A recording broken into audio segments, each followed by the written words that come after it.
surveyed the damage in North Carolina from Hurricane Helene. During that visit, the president said he thinks he will recommend the abolishment of the Federal Emergency Management Agency, FEMA. He also is talking about the implementation of one of his major campaign promises, the removal of illegal immigrants from this country. We have Fox team coverage tonight. Jonathan Hunt's in Pacific Palisades, California, as we see the president's arrival there and where he will tour. But we head to senior White House correspondent Peter Ducey. Starts us off tonight with a wrap of the day live from the North Lawn. Good evening, Peter. Good evening, Brett. President Trump's problems with FEMA date back to the days just after Hurricane Helene, when it was revealed that a FEMA supervisor was telling aid workers to skip houses with Trump signs. So he's on the ground seeing what could be changed, and he is also making big changes at the southern border. Deportation's going very well. We're getting the bad, hard criminals out. These are murderers. 2 U.S. military aircraft flew repatriation flights from the U.S. to Guatemala last night. ICE has arrested at least 538 illegal immigrants since Monday's inauguration, and additional active-duty U.S. troops have started arriving at the southern border. 4 years of national humiliation and embarrassment are over. Illegal aliens are no longer exempt from our laws. Today, the president also confirmed that Dr. Anthony Fauci is the latest former federal official to have their taxpayer-funded security detail canceled. Well, they can hire their own security. They all made a lot of money. As the president surveyed Western North Carolina's recovery from Hurricane Helene, his distaste with FEMA grew. Maybe getting rid of FEMA. I think, frankly, FEMA is not good. A former FEMA director who served during Trump's first term agrees. Unfortunately, FEMA is immersed in a terrible bureaucratic process. President Trump plans to sign. Should we get rid of FEMA, guys? Guys, make sure to smash the like button. Donald Trump is landing in LAX right now to confront what's been happening with the wildfires. This is unbelievable stuff by Trump. He was in North Carolina speaking about FEMA, helping out the victims. This guy's all over the place. Now he just landed in LAX and it's about to get real. So smash the like button. I got all the coverage for you guys. Let's go. Join the president in LA. Although the president didn't seem to mind missing a cross-country plane ride with Senator Adam Schiff. I wasn't thrilled, to be honest with you. And I saw him last night on television. It looks like he got hit with a baseball bat or something. What happened to him? Something happened to him. And just now aboard Air Force One, the White House Press Secretary Caroline Leavitt was informed by a reporter that when Air Force One lands, Gavin Newsom, the California governor, is going to be waiting to greet President Trump. She said that was news to them and that she thinks the president would like to see him. We'll see any minute. Brett? Okay, Peter Ducey live on the North Lawn. Peter, thank you. We are getting live pictures from California as Air Force One has touched down there in Los Angeles. We expect to see the president exiting Air Force One there, and we believe that's Governor Gavin Newsom at the bottom of the stairs, awaiting the president's arrival. As we zoom in there, I think that is the governor. As he is waiting the president's arrival. Again, he was not a part of the trip as far as being on the itinerary for President Trump to be taking a tour with Governor Newsom, but the governor saying he would show up when Air Force One arrived, and that you're looking at live. I'm going to bring in Jonathan Hunt just to help me with where the president is going here as we talk through these live pictures. Jonathan, you are in Pacific Palisades, I believe, have been dealing with the devastation here. The president is going to take a tour of some of the worst hit areas, and we'll leave these live pictures up as we're talking through it. Yeah, Brett, he is going to take a tour of the destruction here. He will see that the winds that have fanned all of this destruction over the last 2 weeks have finally died down. That is giving exhausted firefighters and traumatized residents a moment to breathe, but it may only be a moment.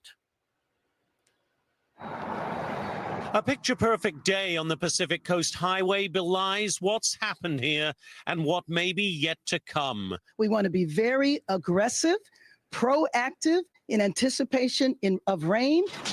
Just as residents begin to pick up the pieces from the devastating fires that destroyed once vibrant communities like the Pacific Palisades, so officials prepare for the next potential threat, rain and mudslides.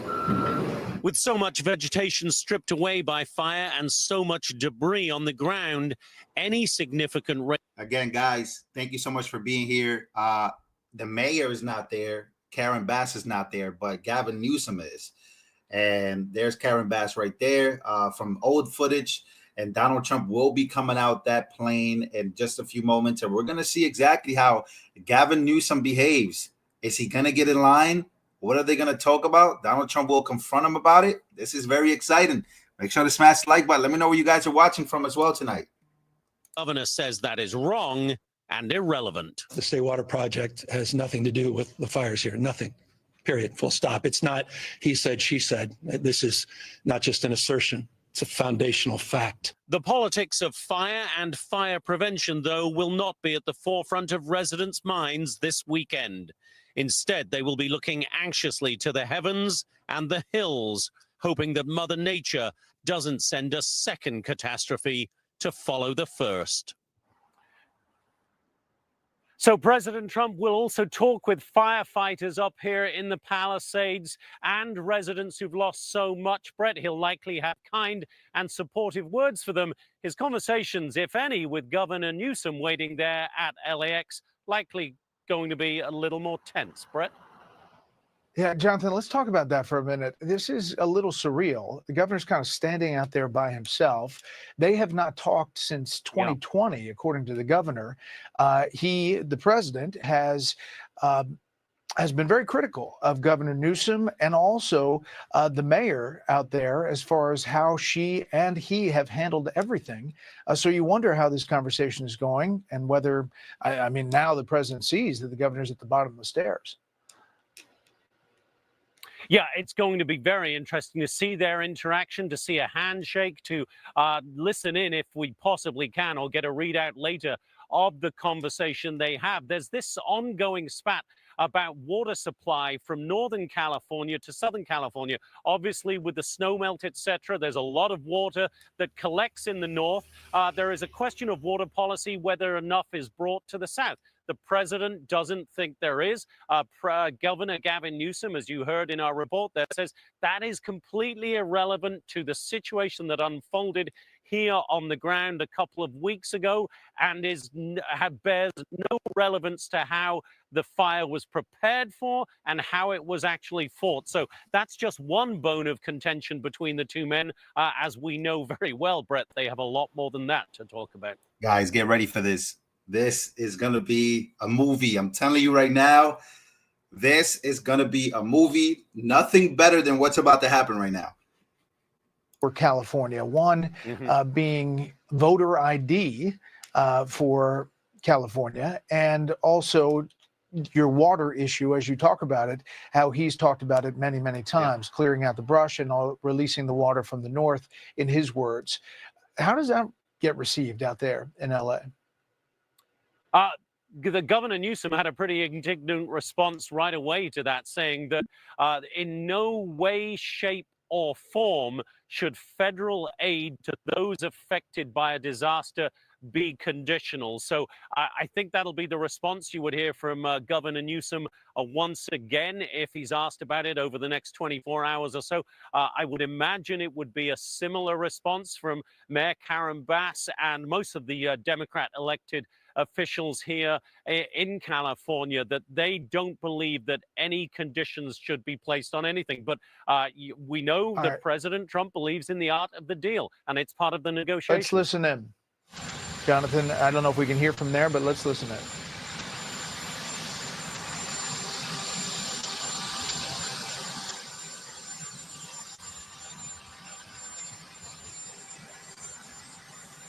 You better get in line, boy. Get in line. Look.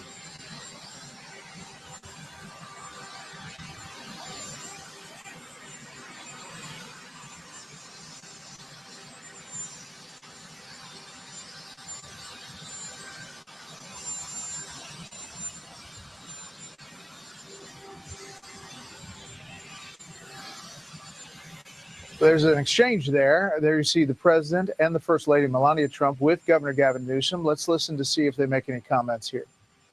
Hello, everybody. So we just left North Carolina a little while ago. We have that in very good shape. We have the congressman in charge and Michael Watley, and we're going to do a lot of work. We have the Army Corps of Engineers working as they are here.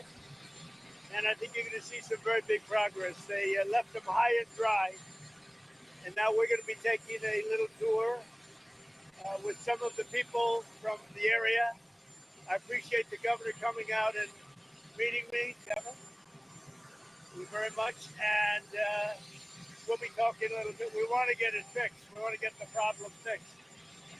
And there'll be some ways, but it's like you got hit by a bomb, right? Yeah. Like you got hit by a bomb.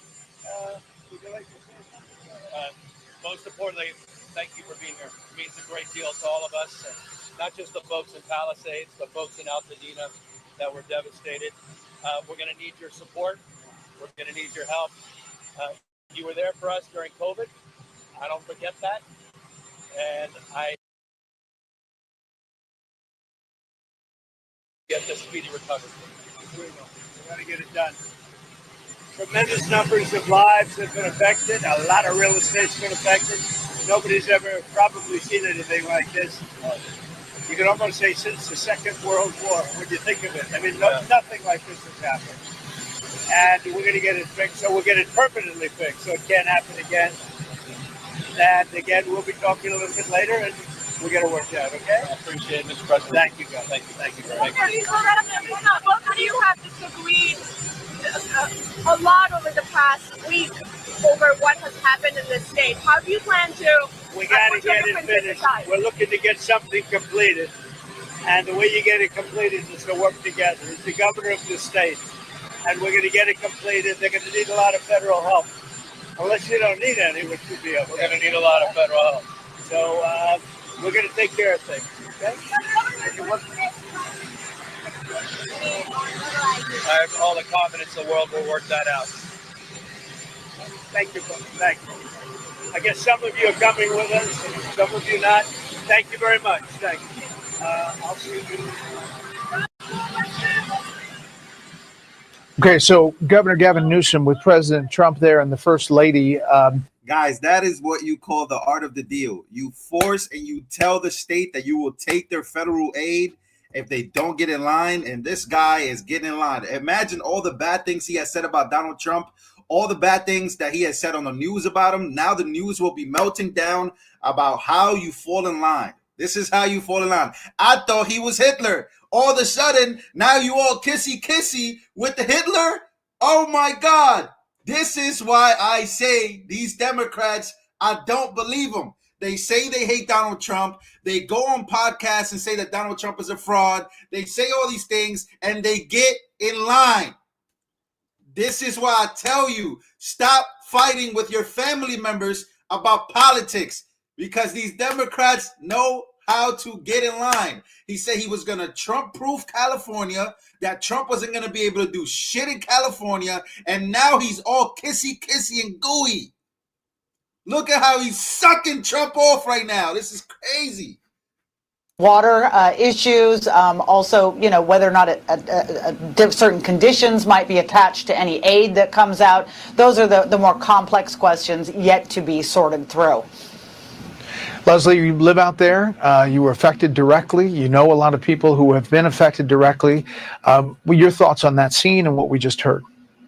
Well, I have to say that fire is nonpartisan, and so is every disaster. And when you see, you know, the president is not only commander in chief, but a president needs to be the consoler in chief. And I say that I'm a liberal Democrat. I am glad he is here to see with his own eyes the devastation. And I think every president, Democrat or Republican, should go when you have devastation on this level. Over 17,000 people are out of their homes, including me. And I have to say that I've seen my governor work with President Trump when he was former President Trump, and I certainly hope that they'll put politics aside. I hope that he will have his humanity and compassion rise and see that those of us that are suffering, and people suffering far worse than my family out here, they don't want conditions attached. They don't want politics attached to that. They just want help to either get back into their homes or on with their lives. Yeah, Peter Ducey from the North Lawn. That was the message, though. it sounded like that they were going to work together, despite all the things that have been said up until this moment. As he gets off that plane and meets the governor at the bottom, obviously he talked about North Carolina and his visit there today, but the message is here, let's figure out how to get this done. Yes, and Gavin Newsom has gone in the last 2 months from, for all intents and purposes, trying to Trump-proof his state, trying to put administrative measures in place to prevent Donald Trump from undoing certain liberal priorities in California, to getting very, very bad reviews for his handling of these fires in Southern California. And Gavin Newsom is a smart guy. He knows that to improve his own position and to improve the lives of the people who fire, he can't just be dug in against Donald Trump. He was going to have to work with him all along. Although last night I was in touch with the governor's office, and they said they were happy that the president accepted their invitation to California before he was sworn in, but they were not tracking any kind of an official meeting. Obviously, if Gavin Newsom was able to get that close, the Secret Service phoned somebody on the plane. The president was probably watching us, and he could see that he was just standing there at the bottom of the stairs by himself. So yeah. I don't think it was an ambush by any means. But it's a savvy move by a governor who's been in office for 12 years. He knows how these things go. He was always going to have to work it out with President Trump. I'd be fascinated to know what's going on with their private conversation right now, if it's in the helicopter or the SUV. And the great thing about the last few days, President Trump has revealed he'll just tell us what they were talking about. Exactly. I mean, he has taken, I'm going to get Josh in here real quick. He has taken more questions in the last few days after his inauguration than we saw from President Biden in months and months and months. Josh, your comment here as we see another look at this moment. They obviously exchanged something there at the bottom of the stairs as well. It's a remarkable scene. These are two of the biggest political enemies, and they've been calling, both of them have been calling each other names. But look, they have a mutual interest in getting California rebuilt, and this is going to be one of the big priorities in the first few months of the Trump administration, and he's going to have to work with Governor Newsom. I do think it also is notable that Donald Trump's political comeback that last year was really reinvigorated when he went to another disaster scene in Ohio, in East Palestine, and really connected with people who were affected by in that state a train derailment, and connected with the people and connected with the local officials in a way that the Biden administration didn't do an effective job of.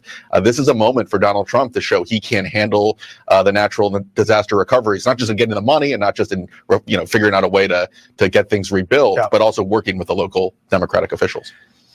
All right, panel, Peter, Jonathan, thank you all. That was a moment. And after we saw all of the heartbreak in North Carolina, he's likely going to see more of that in Los Angeles. We'll be back with the panel in just a bit. We have more news out of Washington. Tonight, we are getting ready for a key vote on one of the President Trump's cabinet nominees, and it's likely to face a close vote. Senators are expected to decide in a few hours whether Pete Hegseth should be defense secretary. Senior congressional correspondent Chad Pergram is on Capitol Hill tonight to tell us what Hegseth needs to get this job. Good evening, Chad. Good evening. The vote teeters on the edge. In about 3 hours, the Senate decides if Pete Hegseth should become the 29th defense secretary.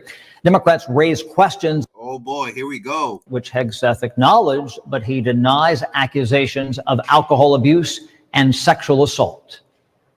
This is kind of last call. This guy gets in and starts to behave the way reasonable people could expect him to behave. You're going to own that. At least two Republicans oppose Hegseth, Lisa Murkowski of Alaska and Susan Collins of Maine. Fox is told to keep an eye on Mitch McConnell. It's so rare to get, Republican senators. This guy right here is the worst. This is a bad person right here. Tim Kaine, terrible person. Thank you so much for becoming a member. And also, I love you too, bro. IB, or is that LB Rules? Thank you, brother, for your donation. I appreciate you guys. Broke a tie to confirm Betsy DeVos as education secretary in 2017. Most Republicans applaud the president's unconventional pick. Mr. Hegseth will bring a warrior's perspective to the role of defense secretary and will provide much needed fresh air at the Pentagon. Democrats made Republicans run the clock on Hegseth. That's why the vote comes around 9 tonight. I think we're going to be here all weekend, and I'm perfectly fine with that. Once the Senate completes Hegseth, it votes to break a filibuster on the nomination of Kristi Noem to run DHS. It may take until Sunday to confirm her, but Noem could have bipartisan support. Brett? Chad Pergram live on the Hill. Chad, thanks. You can see that vote as we get it going here on Fox tonight. Meantime, thousands and thousands of pro-life demonstrators in Washington today. We will take you to the March for Life rally next. All right, so ladies and gentlemen, obviously we have the Trump saga happening right now. They're on an airplane, helicopter, flying right now. This is the coverage that this is where they're going to be. They're going to be speaking here. They're going to have questions here. So it's going to be very interesting of what happens here. Also, I'm pretty sure Trump is going to get in his zone. He's going to start confronting people, saying some things. And so you guys definitely don't want to miss out on what's about to go down right now in California. So first, they're going from the airport to this location to get, I guess, we're in this together. Palisades, Pacific Palisades. There's some Democrats here. There's a lot of Democrats. So Donald Trump is going to be in a round table full of Democrats. Adam Schiff is obviously not there, but I see Wu, Tim Lu, I think that's his name. Are those drones? Dude, look at that. Oh, those are why does it look like drones? Those are helicopters of the president. Why did I say those? Why do these things look like drones, man? But they're not. So that's where they are. They're flying right here, right now. So a lot going on before they get there. It's a really cool to get this footage right here of Donald Trump flying. That's really, really cool. Vantage point there. Again, if you guys know, what feed is that, Director? I don't hear you guys. Yeah, that's amazing. So this is their flight pattern right here. This is where they're flying. There's a camera crew that's capturing this moment, and that's the helicopter that they're in. Bro, that looks sick. All right, guys. So anything happens, we'll be here watching everything of Donald Trump in California, specifically Pasadena. This is crazy. Those are the Marines. Also, I heard Marines also made their way to the border today. We got to talk about that in the border. A lot going on with ICE. A lot going on. A lot of people are complaining about ICE, but if you look at who they have been deporting, guys, it's been nothing but single military age men being deported out of the United States of America right now. So that's pretty big. Again, that's the view. Obviously, some of the camera connection is going in and out, but maybe the whole thing is going out. So I'm hoping that you guys can hear me good here. Let's see. Can you guys hear me? This thing is messing up a little bit. Mic check 1 2 1 2. I want to make sure you guys can hear me and we're good. We're still here. As you can see, we're tracking Trump's helicopter. They're about to land. Somebody said deport me. Good luck. Good luck doing that, buddy. All right, so we're good. You guys can hear me good. Yeah, I'm on RSBN getting some of this coverage right here. Donald Trump says we're looking to get something completely, and the way you get it completed is by working together. So Donald Trump, again, this is who he is, guys. This is what you call the art of the deal. This is what you call the art of the deal, in my opinion. You threaten people and you let them know that I'm not playing any games with you. I'm not bluffing. What do they do? What do they do? Somebody said, you're Latino, you're supposed to identify with illegals. Man, you're white. You're supposed to identify with. Let me not say that on YouTube because can't joke around with what I was just about to say. But my heart goes out to you, buddy. Oh, I'm so excited, guys. This is so exciting. This is only what, day 4? Is this day 4, guys? My heart goes out to you guys. My heart goes out to you. Oh, man. I'm so excited about this, guys. You know, you guys don't understand. Like, what if Trump didn't win the presidency? What would we be talking about right now? What would we be talking about? I have no idea.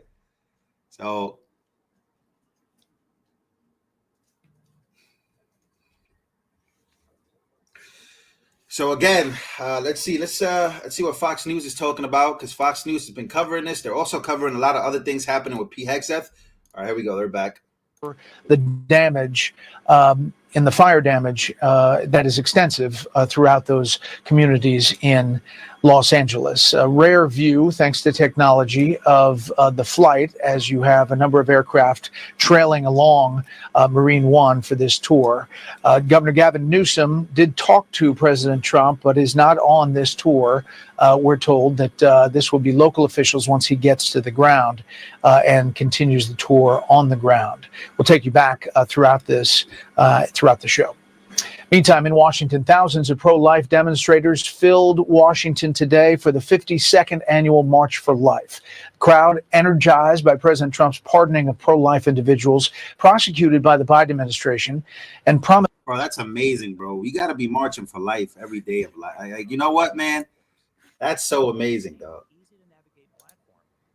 States of America. Vice President Vance choosing the National March for Life as his first public appearance since the inauguration. President Trump sharing this message to the crowd. Never again will religious persecution be allowed to happen in America. Ahead of the march, the president pardoned 24 pro-life protesters convicted under the Biden administration for violating the Freedom of Access to Clinic Entrances Act, the FACE Act. Republicans say it was applied. Today, the Justice dropped 3 of the cases and announced the threshold for action would be raised, stating future abortion-related FACE Act prosecutions and civil actions will be permitted only in extraordinary circumstances. GOP lawmakers joined thousands in support of the 52nd annual march to the Supreme Court. It's the 3rd since the Dobbs decision effectively overturned Roe v. Wade. So why still march in January in the cold? Well, organizers say that they're going to continue to do so each year in the nation's capital until a culture of life is restored across the country. We've got a long way to go, and we need some limits on the federal level as well. Wow. A lot going on there. Let's check back in with the helicopter. This thing is buffering a little bit. As you can see, they're waiting for President Trump and Gavin Newsom. They're going to have a press conference here with the media. So you guys know the media is going to be, trying their best, guys. They're going to be trying their best to start problems. And we're going to see exactly, if things go left or things go right. So again, they're also flying over all the damage. They're also flying over all the damage. So here we go. Let's go back to Fox here. Right. Alex, thank you. Stocks were down to end the week. The Dow lost 141. The S&P 500 was off 17. The Nasdaq fell 99. For the week, the Dow was up just over 2 percentage points. The S&P. All right. They're talking about the stock market. Crypto is up. Things are up. Things are looking to uptrend. Man, look at this view right here. They're looking at all the fires, but we can't. For some reason, their cameras is not working, guys. But look at this.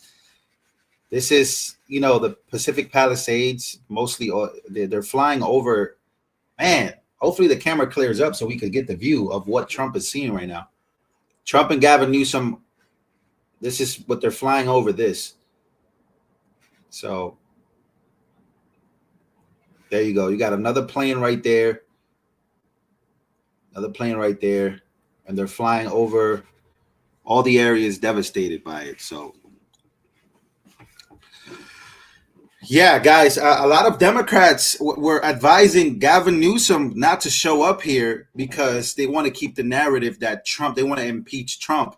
I don't know if you guys have been keeping up with what's going on, but Democrats right now are trying to push their congressmen and women that they voted for to impeach Donald Trump over California fires.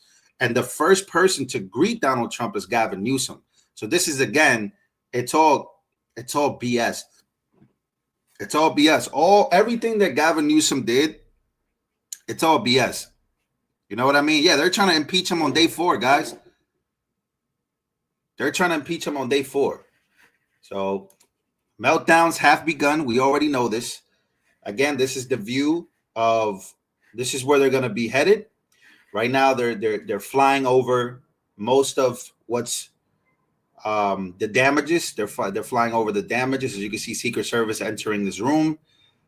We got Democrats in this room. It's going to be very interesting because this is going to be real life. This is not going to be political commentary. This is not going to be The View. This is going to be real life, and this is going to hopefully teach us all that there's something called the art of the deal here. You know what I mean, guys? A lot of Democrats claim that you shouldn't talk to Trump, and AOC gets jealous when Democrats start to talk to Trump. They start comparing him to you-know-who.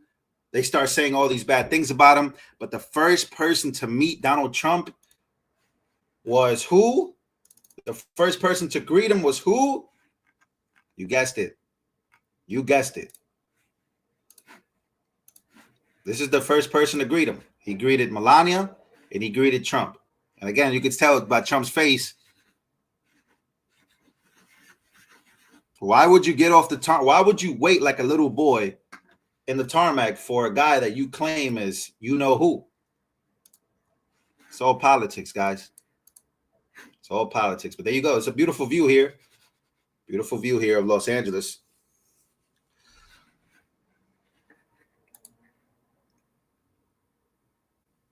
Beautiful view here of Los Angeles as they are about to land. Politicians are waiting, a round table of Donald Trump going to the Pacific Palisades. Let's see what's going on here. So I'm going to get the specifics on the act here. I want to read it verbatim so we know exactly, instead of, we don't have a prompter to read from here right now. So I want to read you. Okay, you guys want me to play that clip again? I'll play that clip again. Here we go. Most importantly, thank you for being here. It means a great deal to all of us. Thanks for being here is what he says. Most importantly, thank you for being here. It means a great deal to all of us, and not just the folks in Palisades, the folks in Altadena that were devastated. We're going to need your support. We're going to need your help. You were there for us during COVID. I don't forget that. And I have all the expectations that we'll be able to work together to get this speedy recovery. We will. We're going to get it done. Most importantly. Oh, boy. There you go. Gavin Newsom. Oh, my God. Yo, Donald Trump was calling this guy Gavin Newsom. Yo, Gavin Newsom. Yo, politics is crazy. Politics is so wild, guys. What can you do, man? It's so wild. Let's see here real quick. There you go. They're trying to give us a view there of what's going on.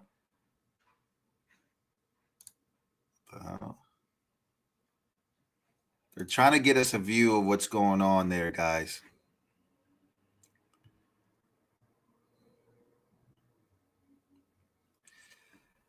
Push to the top, baby.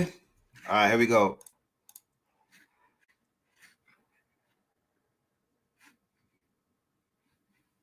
There was another fire that actually broke out just the other day out there. Is anybody from California? Any murder, anything that is evil is a horrible situation, but so much of this was preventable and ignored by the Biden administration. And dude, look. Those are the areas that are burnt out. Look, this is all burnt out. Oh no, man, that's so crazy that they're flying over everything that's been burnt out, guys. It's wild. Oh man, the camera view from the helicopter. I mean, they're trying their best, guys. They're trying their best to get it on, to show us. But man, that's just unbelievable, dude. It's unbelievable. Let's see right here real quick. So that way you guys can take a look here. All right, here we go. Got some more coverage. the southern end of Malibu, basically, which suffered a great deal of destruction. They're looping around. Then as you come off the coast there, you come up to the Palisades, which sits sort of on a bluff overlooking the ocean. They've been doing a couple of circuits here over the area right where I'm standing. They're just coming around the back of us right now, in fact, the area where we're standing, which is just completely destroyed. And then they circuit up to the sort of northern tip of the Palisades area, which is only a few hundred yards from where we are. That's an area known as the Alphabet Streets, which they'll be circling around to again just in about 30 seconds or so, I would say. And the Alphabet Streets, I have to tell you, Brett, is an extraordinary sight. The president said on the tarmac at LAX, you heard him say, it looks like something out of World War II. And I would have to say that is a very accurate description, street after street after street, that the president, we are told, is going to walk at some point the Alphabet Streets.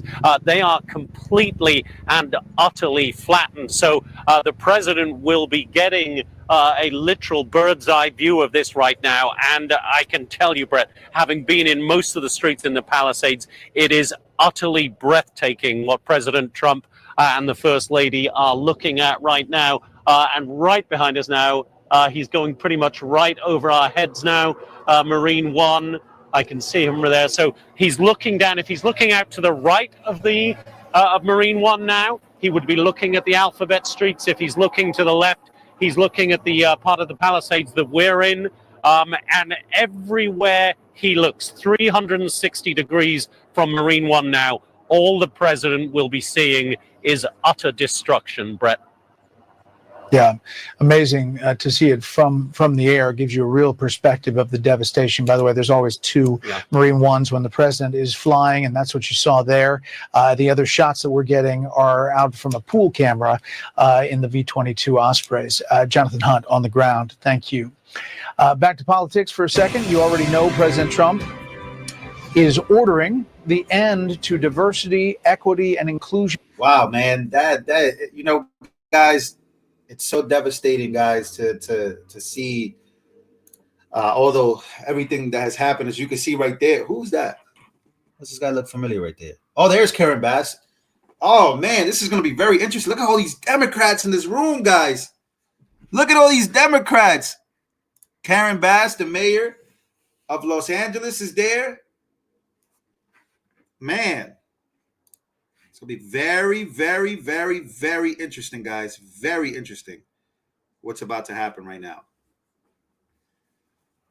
So Karen Bass is there, Democrats. It's going to be very interesting, man. Oh, man, I'm so happy that we're here to witness this. Duty to his nation, also something that he had of deep interest. But I always worried about him in the summertime, and thank God that he was safe when doing that. But you're up against Mother Nature, and so for anyone that would be an arson in a situation like this really needs to be criminally prosecuted to the fullest extent of the law as well. And there are more than 40 arrests connected to the LA wildfires. That statistic was reported about 2 weeks ago. Again, more than 25,000 acres burned, several thousand, more than 10,000 structures destroyed, homes and businesses. You're seeing some of the LA City Council, some of the Los Angeles local officials, the fire officials, and also you've been seeing the mayor walking around a little bit there. But at the end of the day, I'm pretty sure that the people of Los Angeles that have dealt with this terrible situation have some choice words for the mayor and have choice words for the governor. President Trump sure did on Truth Social, but there he is on Marine One, arriving and landing right there in this Pacific Palisades neighborhood in a park, probably right near the neighborhood. He'll be walking there. And of course, that area, by any stretch of the imagination, has a nice large perimeter of security in the region there, as he will survey the damage and speak to some people there. Now, let's see. I mean, Robert, do you think that the governor flew on that helicopter? I'm not sure. Maybe he did. Per their conversation, it looked like it wasn't set in stone, and President Trump was inviting him, as he mentioned, as they were walking away. The mic seemed to pick up hey, are you coming with me at this point? So President Trump, I think, wanting to include him in all of this. And it makes sense with some of the leaders there, several congressmen. I noticed Ted Lieu and also Darrell Issa as well. So this will, I think, be more of a harder discussion and press conference in the sense of the different personalities, the different sides of who wants to blame who.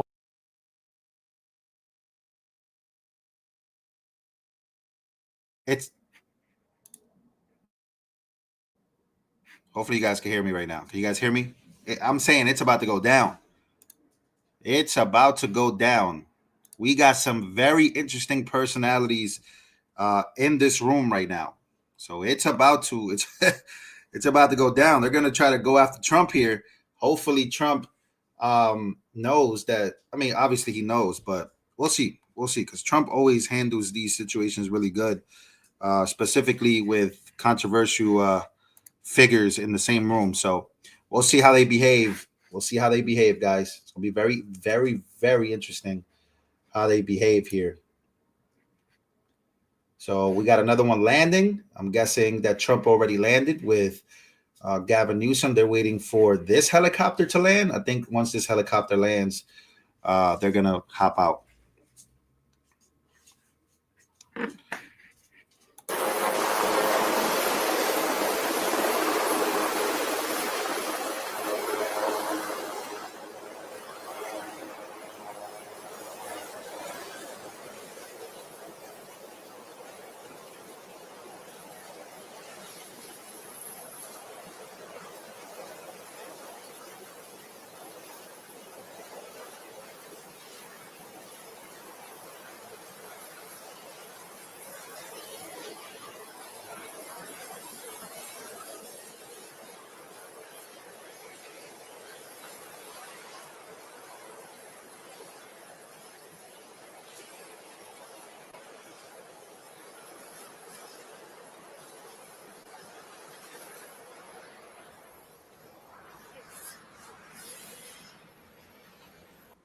All right, as you guys can see, I'm not sure if this is the one that they're on. I wonder why. Yeah, I think this is the one that they're on. This one landed last, which is interesting. Usually we would see them land first.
There's the press taking some pictures. Somebody said there's going to be a lot of commies in those rooms. I believe so.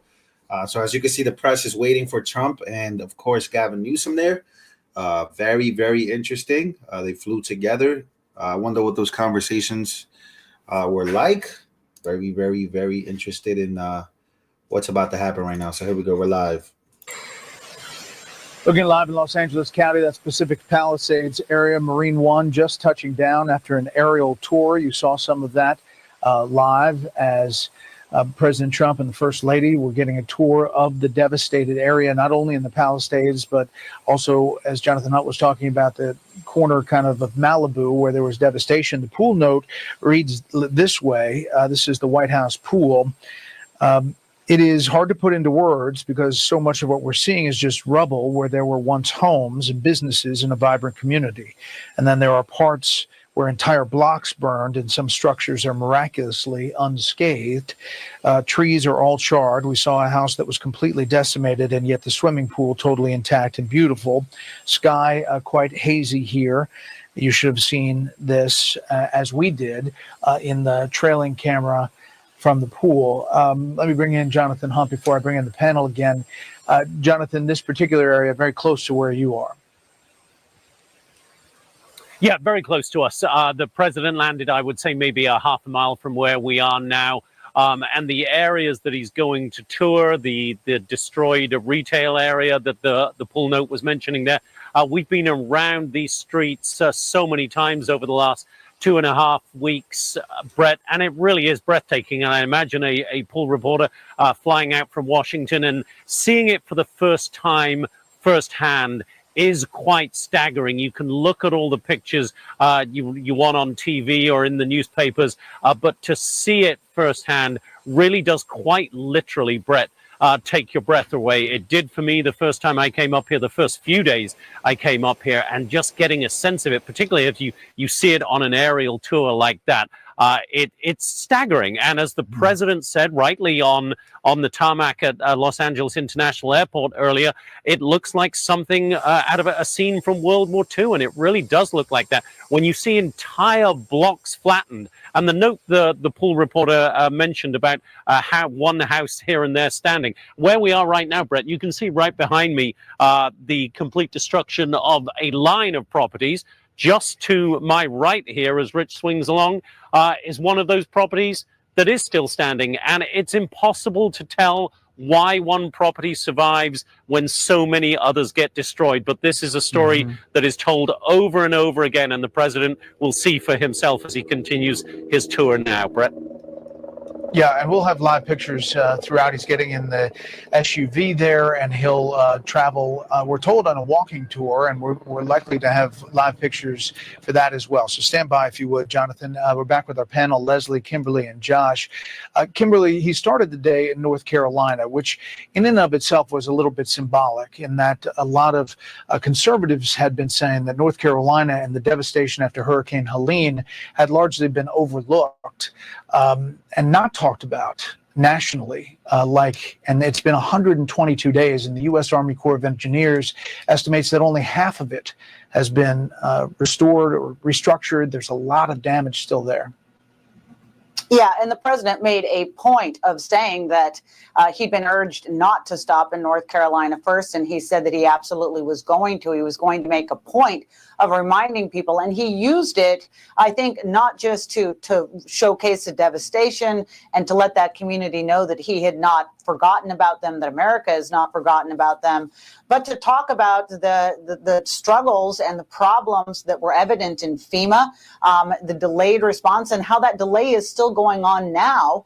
I think the thing that's interesting to me, Brett, is between California and North Carolina, we're having a moment in this country where we're starting to have a national debate about preparedness and responsiveness and responsibility and division of responsibility between state and federal governments when this happens. And that's a good discussion we should be having. Yeah, North Carolina, Josh, just the impact. We put up the graphic here. Hurricane Helene, at least 104 storm-related deaths, more than $53 billion in damage in North Carolina, 151,000 homes impacted. And we talk about the devastation out in LA as well. Those numbers are soaring, obviously, is that real estate and the devastation that they're looking at now. I want to play this soundbite about the president saying he would consider an overhaul, complete overhaul, or maybe getting rid of FEMA.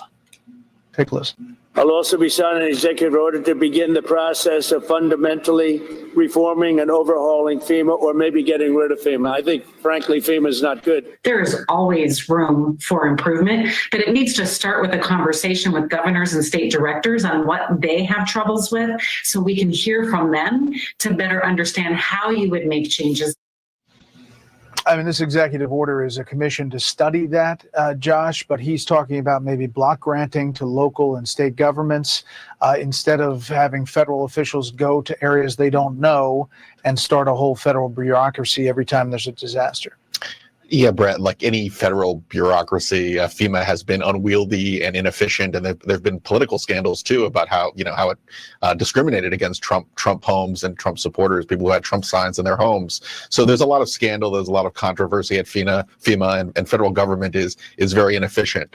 I do think there's going to be a lot of resistance, both in some of the communities and in Capitol Hill, to dramatically changing the role of FEMA. Maybe it would make sense to block grant some of the monies to the states, but FEMA is the biggest provider, and there's been talk too about letting private charities step up and replace the role that FEMA plays, but there's no comparison when it comes to the money that the federal government can provide. So look, Trump also said he wants to reform the process. He didn't automatically say he wants to get rid of FEMA. He mentioned that as an option. I think even Republicans will be hesitant to make many dramatic changes given the scope of FEMA's role.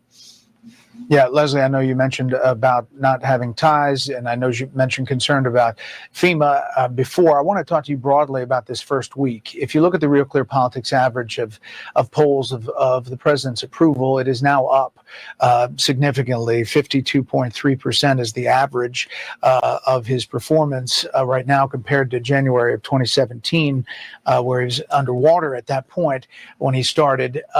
What do you make of the fast and furious pace and how he's handled this first week?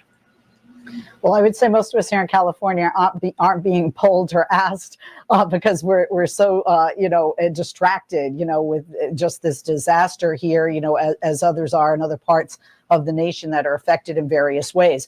Look, he said he was going to do a lot of things, and he's doing a lot of things. So the people that voted for him, or people that like policies that perhaps didn't vote for him, are going to be happy with that. And anybody likes to see, a president take charge and hit the ground running, and that's what it shows. But I also am not a huge believer in polls since 2016. Whether it's a Democrat or Republican, I poo-poo a lot of the polls simply because of the methodology, and specifically how are they posing that question to those that they're sampling, and what is the market sampling for that particular poll. Kimberly, I just anecdotally, you're talking to people, they say, wow, there is a lot that happened this week. No matter what your ideology is, it seemed like he took a ton of questions, many more than the previous president did in months, and there was stuff that happened. Yeah, look, if you strip away the specific policies, this was a president who was trying to send a message. One, that someone competent, capable, and responsible is back in charge, able. But two, that people are sick of Washington saying it's going to do stuff and not getting stuff done. And he was very deliberately trying to say, we're going to break some China, but we're going to make some changes. Panel, thanks so much for rolling with the punches. Leslie, I wish you the best out there, and hopefully all of this visit helps in the big picture. Thanks a lot. Have a great weekend. Up next, Notable Quotables. It's a big one. All right, ladies and gentlemen, let's go back here real quick. Get an update from what's going on with Trump. As the laptop kind of does what it does here for me. Make sure you guys can hear me good. Here we go. Ladies and gentlemen, a lot going on in the world of politics. Right now, Twitter, aka X, is losing his mind over, of course. Apparently, I got breaking news from Mexico refusing to accept deportation flights. That's developing news. So we're gonna be keeping track of that right there. Of Mexico.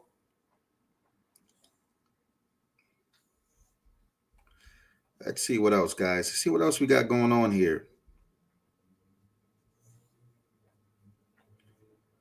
See what else we got going on here. Let's see. Yeah, listen, guys. It's about to get really good. Donald Trump will be speaking with these Democrats. I'm pretty sure it's about to get crazy. So stick around. Make sure to smash the like button. Get yourself some coffee.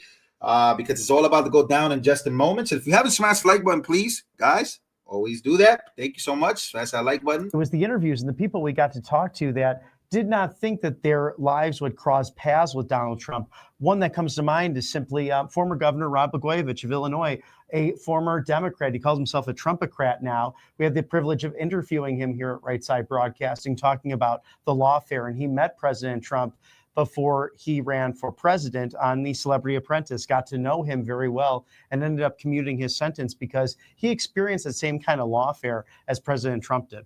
That is exactly right. And then, of course, President Trump, an overcomer. And we saw the outsider win, the common sense president, the people's president. And here we go.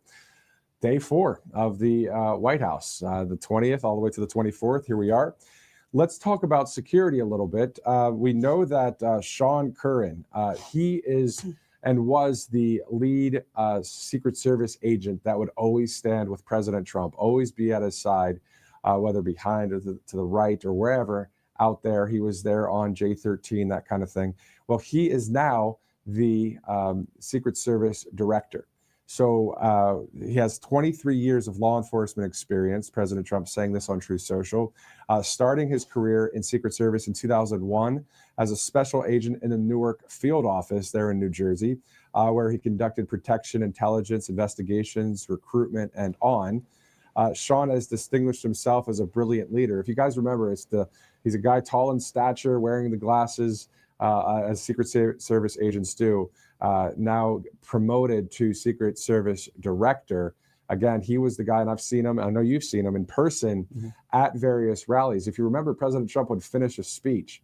He'd sometimes come down and walk in front of the podium down and shake hands.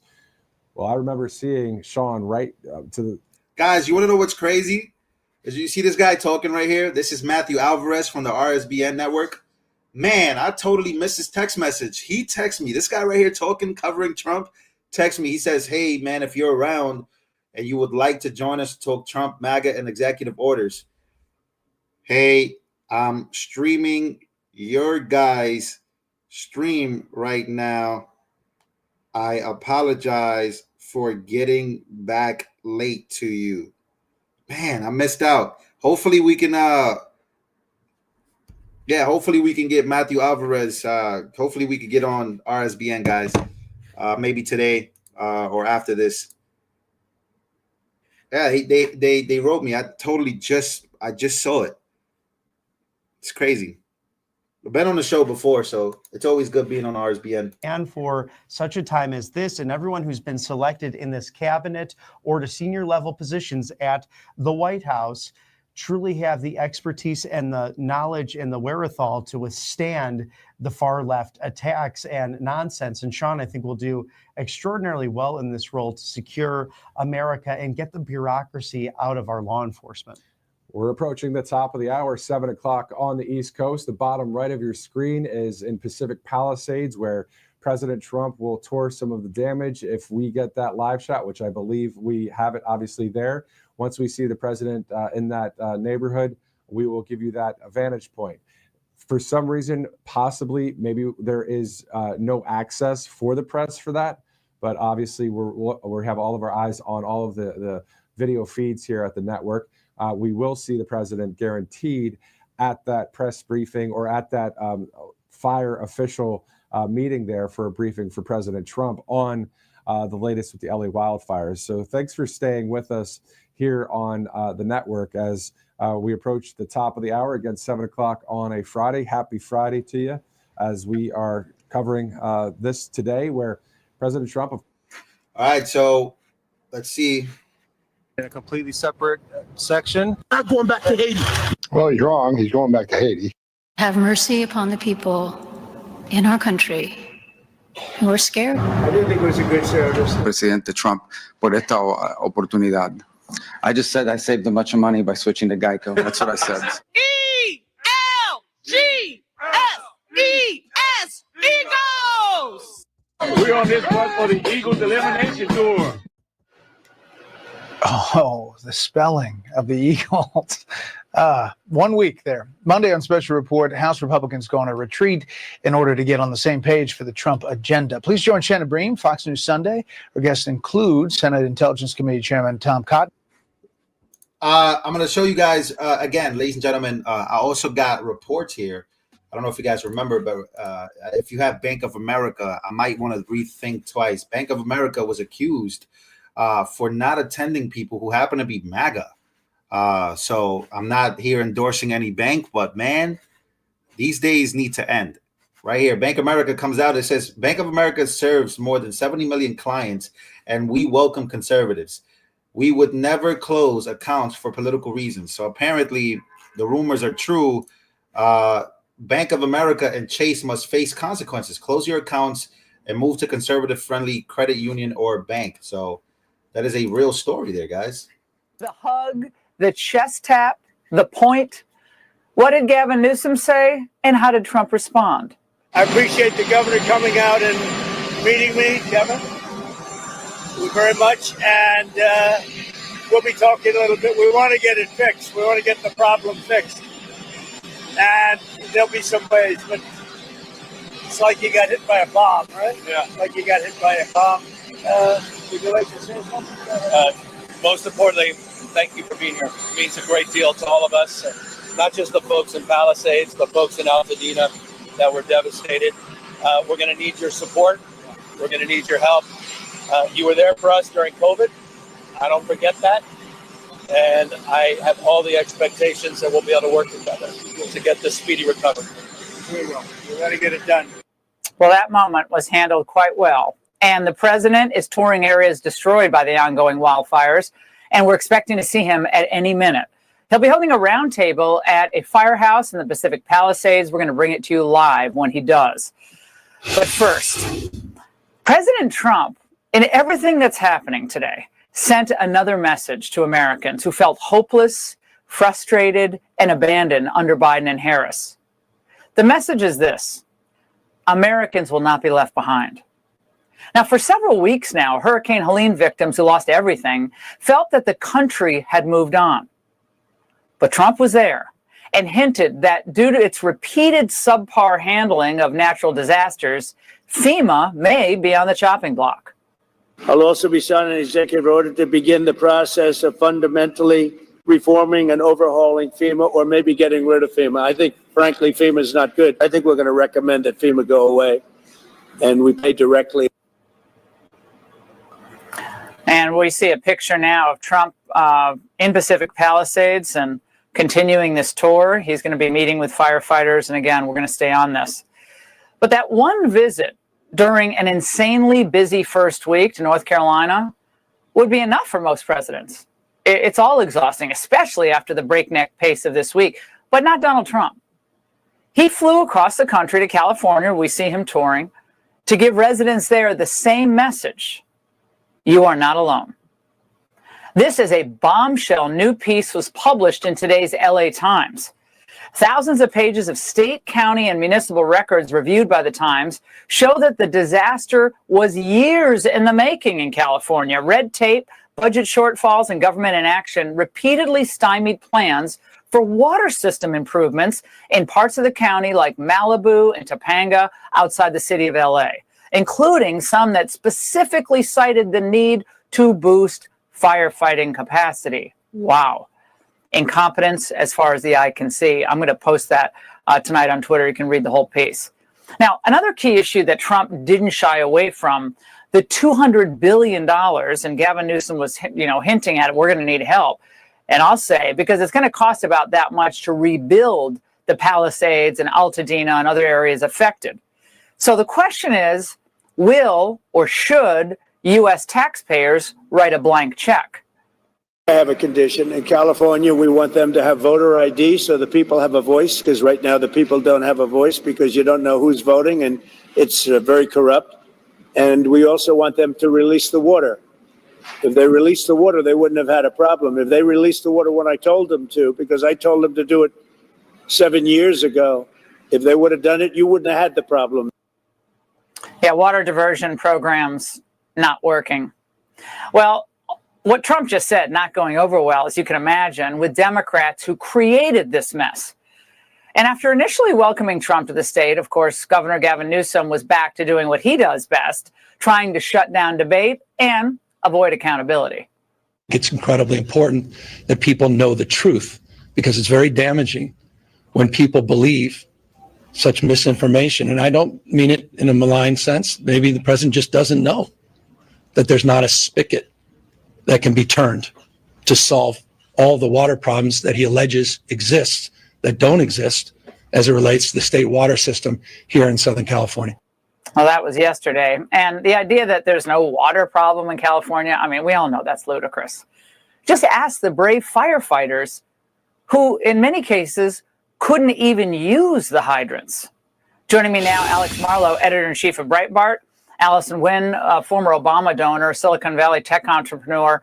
Alex, I know you're a longtime California resident. Trump seemed, to me, in observing this from Washington, that he really didn't miss a beat today. You know, this role that he stepped into, again, for the second time of national problem solver and kind of the accountability enforcer.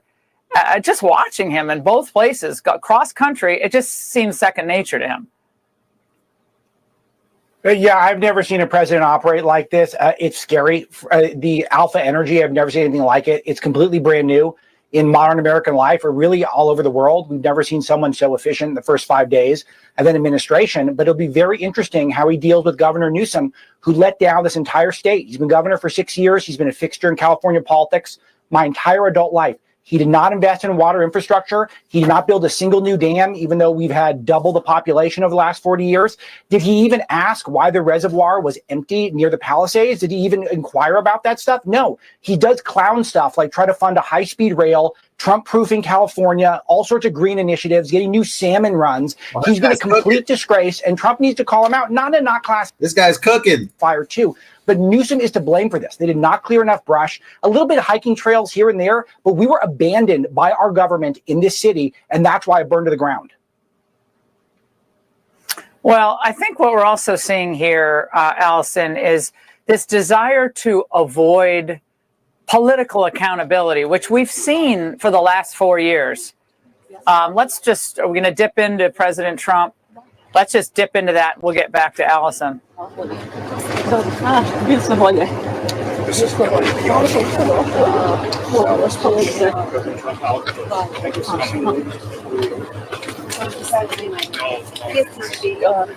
blok dole. Sam mój mąż i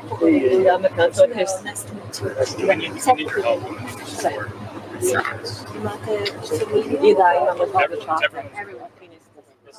Well, what we're watching there is in the Pacific Palisades, houses on both sides of the street completely destroyed. And you could see in President Trump's reaction initially after he flew over this area. I mean, it's one thing seeing it on television. It's another thing flying over it. And it does look like a historical film from World War II, which is what he said. Your reaction to what you're seeing tonight, Allison? It's a historical time, Laura.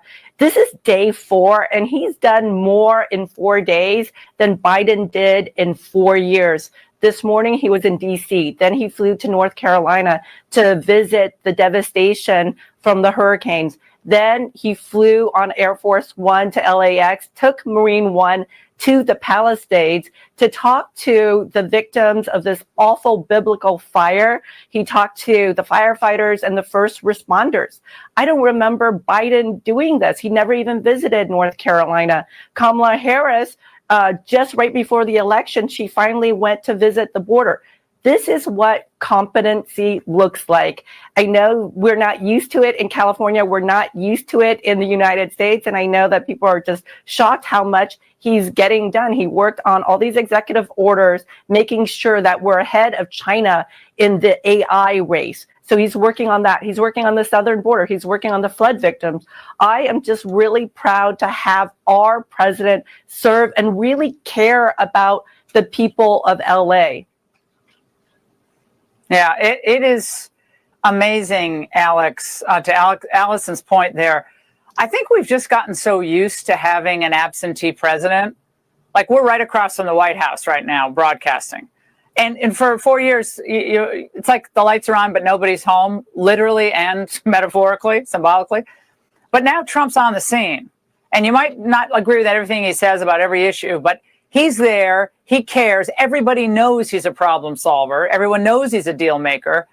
I think that emotionally for America is very, very important. And I want to play a comment from Adam Schiff, the senator from California, junior senator, about possible conditions on aid to the state. Watch this. I hope he can't help but be moved by what he's seen. And I would hope also that we can get away from this kind of partisan talk of conditioning aid to California. We've never done that when it comes to our fellow citizens who are hurting. Alex, the question of conditioning aid, your reaction to that?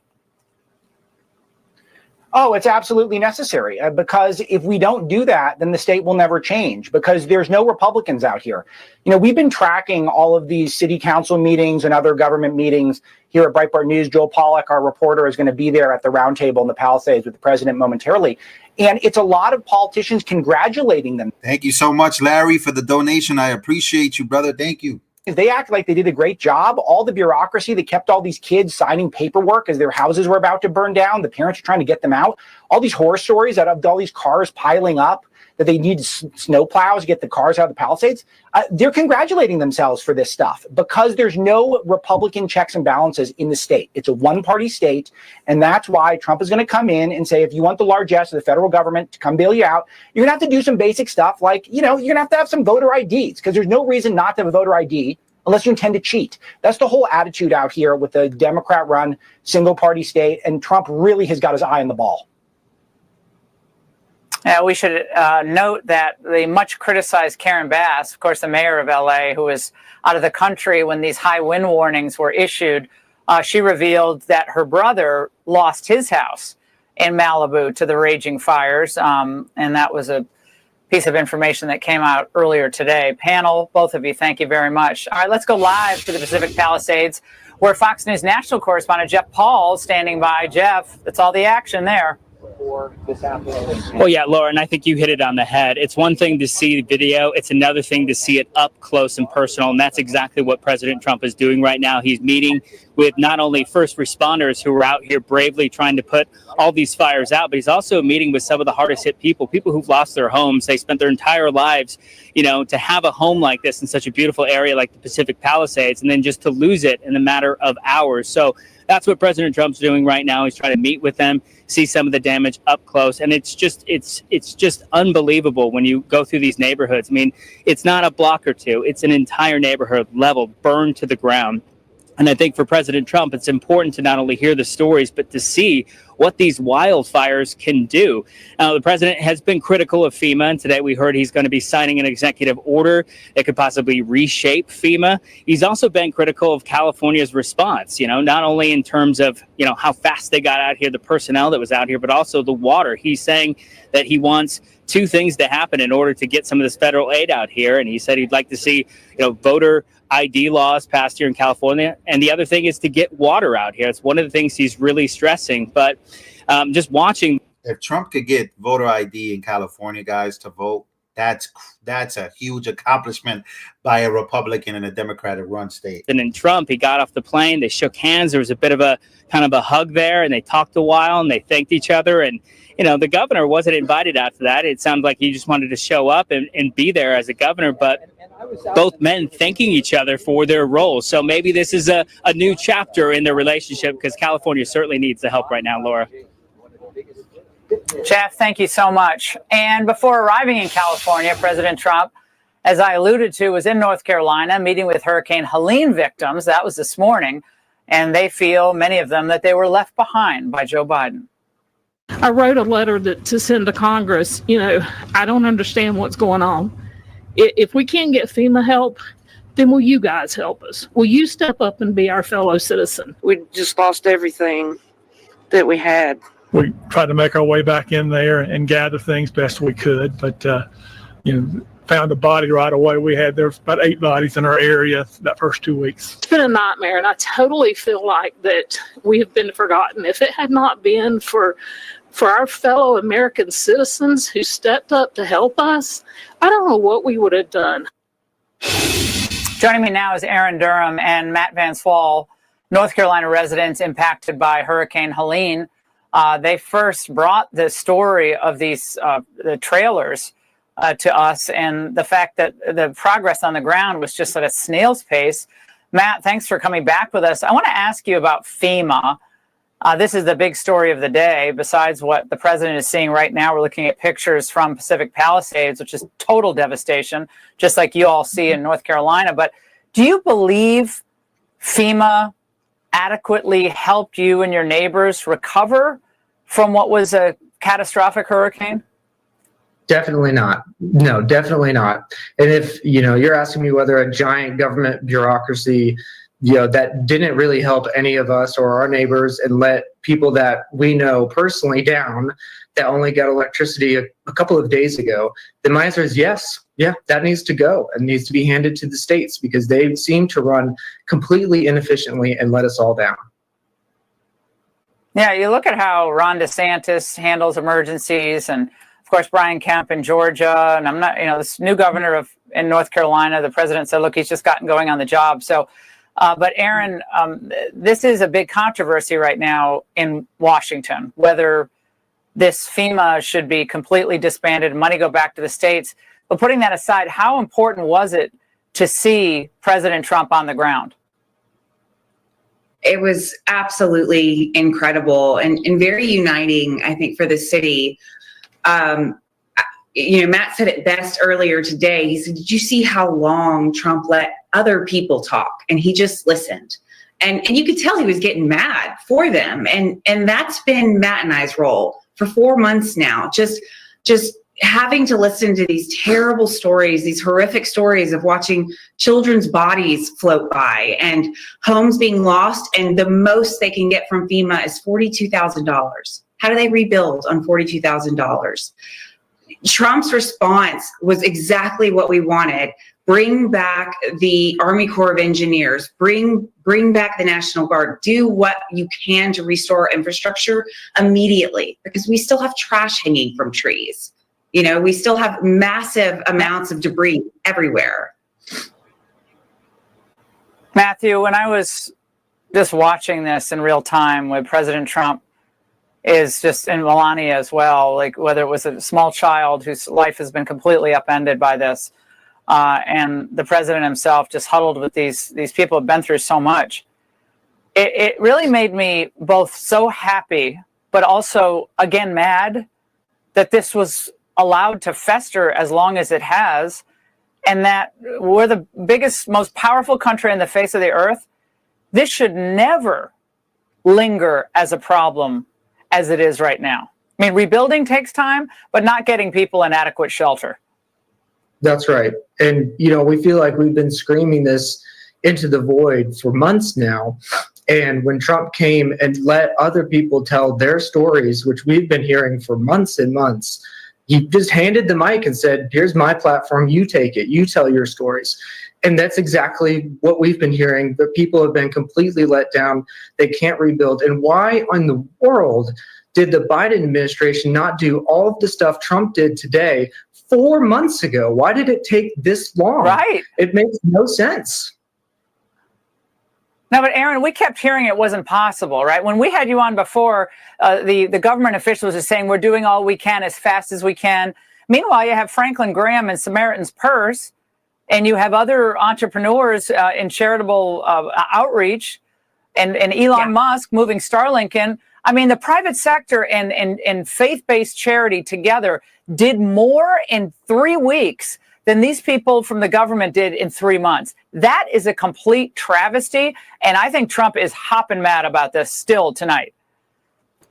Yeah, I mean, we're just so relieved that someone else is as mad as we are. I mean, this is something Matt and I, met our little group of 5 people on X, and we called ourselves Operation Shelter just so we could give ourselves a name. But we're just 5 people that are trying to do good for the people around us that are desperate. I mean, these people call us in the middle of the night saying, my hotel voucher's gone. Can you help me? I'm cold. My propane tank is empty. It's 7 degrees in my RV. Like, it is unbearable to experience this every single day, knowing there's babies, pregnant women in these places. It's gut wrenching. And I don't, like Matt has said so many times, we do not understand why it's taken so long. Well, Aaron and Matt, thank you for keeping us informed as to what was happening on the ground. But now the story is out. People understand that it is no American left behind. We're not wasting a lot of money on other endeavors as long as Americans are in continued points and periods of suffering. And that should just never happen, ever, ever. Aaron and Matt, thank you both. All right, coming up, President Trump, again, continues to survey the wildfire damage in California. We're going to get him in a briefing that he's going to get from officials. That'll be later in this hour. We'll bring it all live to you. Plus, why are Democrats fighting to keep criminal illegals in the country? Oh, that's a crazy question. But I've seen a lot. We got to talk about that. We got to talk about teachers melting down. Teachers have been melting down in schools.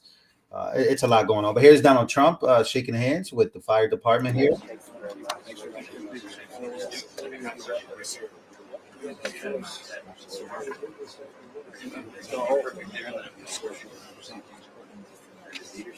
Thank you very much, everybody. People up there. So you said you fired us. It's an honor. It's not going to go fast. It's already going fast. Let's see what's happening. Yes, sir. Thank you. A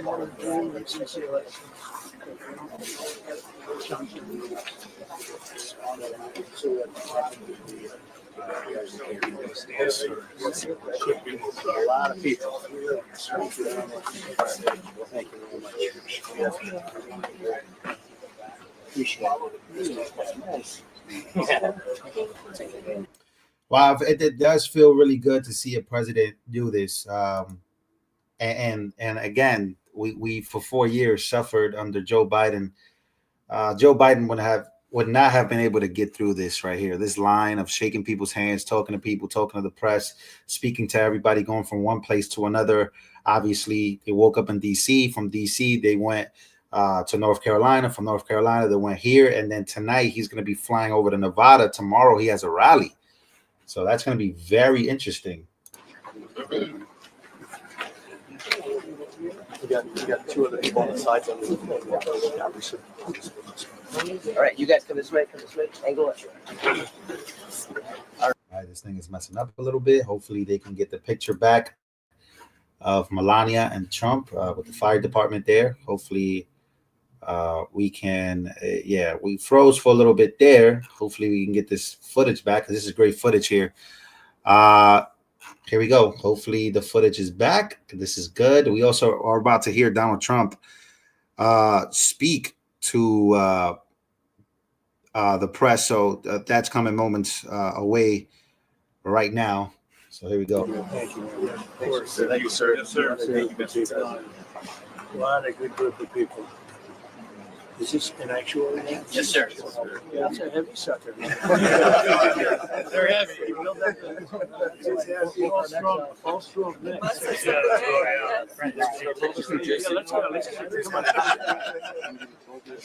Right here, sir. We're going to take a picture. Right here. Excellent. Okay, and we're going to do it in 3, 2, 1. Right here. 3, 2, 1.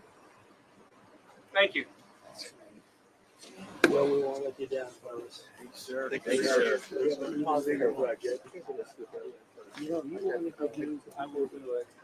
You want to do real fast, you can do it. Just line up and do singles. You want to do it? Yeah. You don't want to be with these guys. You want a single.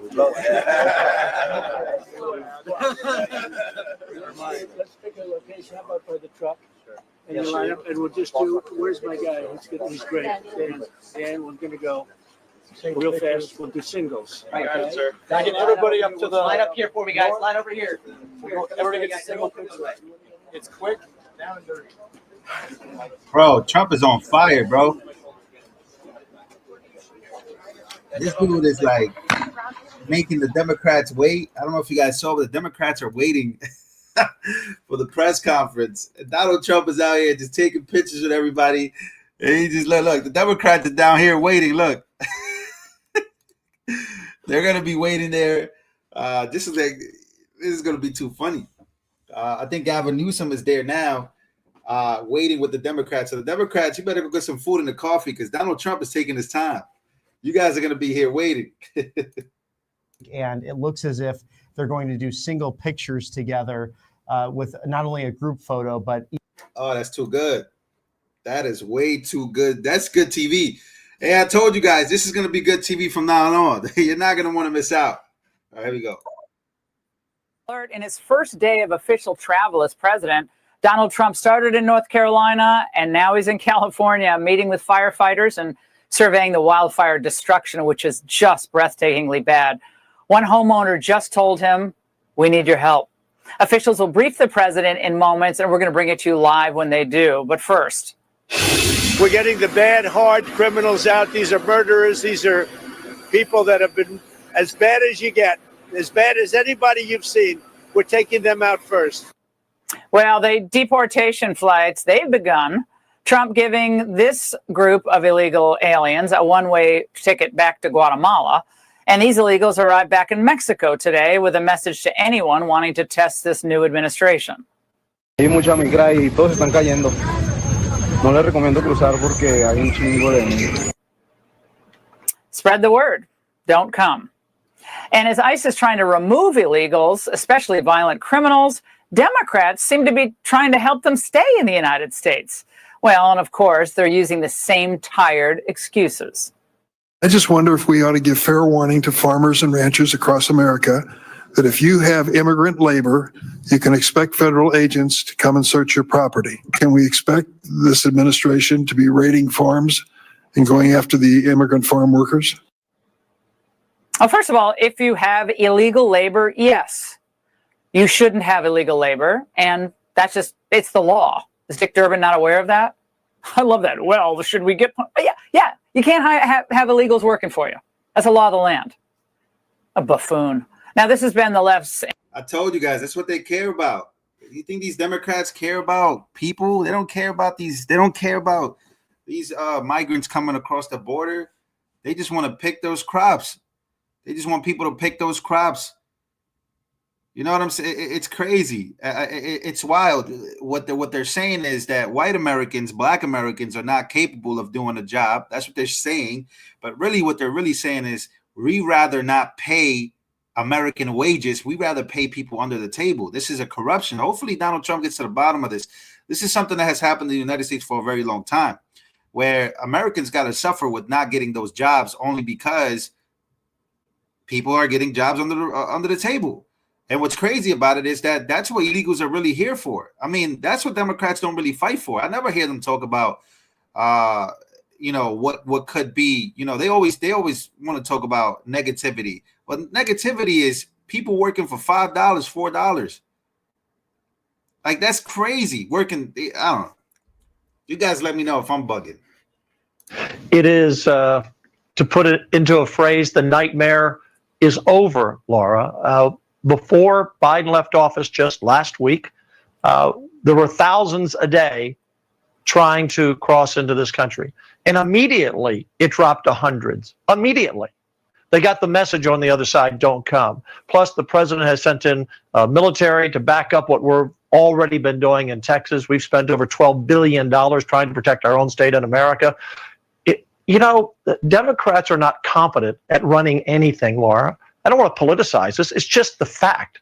And the last administration, and remember, when you add the years of Obama, 12 of the last 16 years, they've been in charge of these blue states that are now a disaster and welcoming illegals, in charge of FEMA that's a disaster and needs to go, in charge of the border doing nothing. So they're incompetent, number one. And then they're ideologues, and they listen to people like the Squad that no one should even put them on television anymore. These people are just goofy. These are just crazy people. So you've got Democrats who are incompetent. You have Democrats who have this ideology of open borders.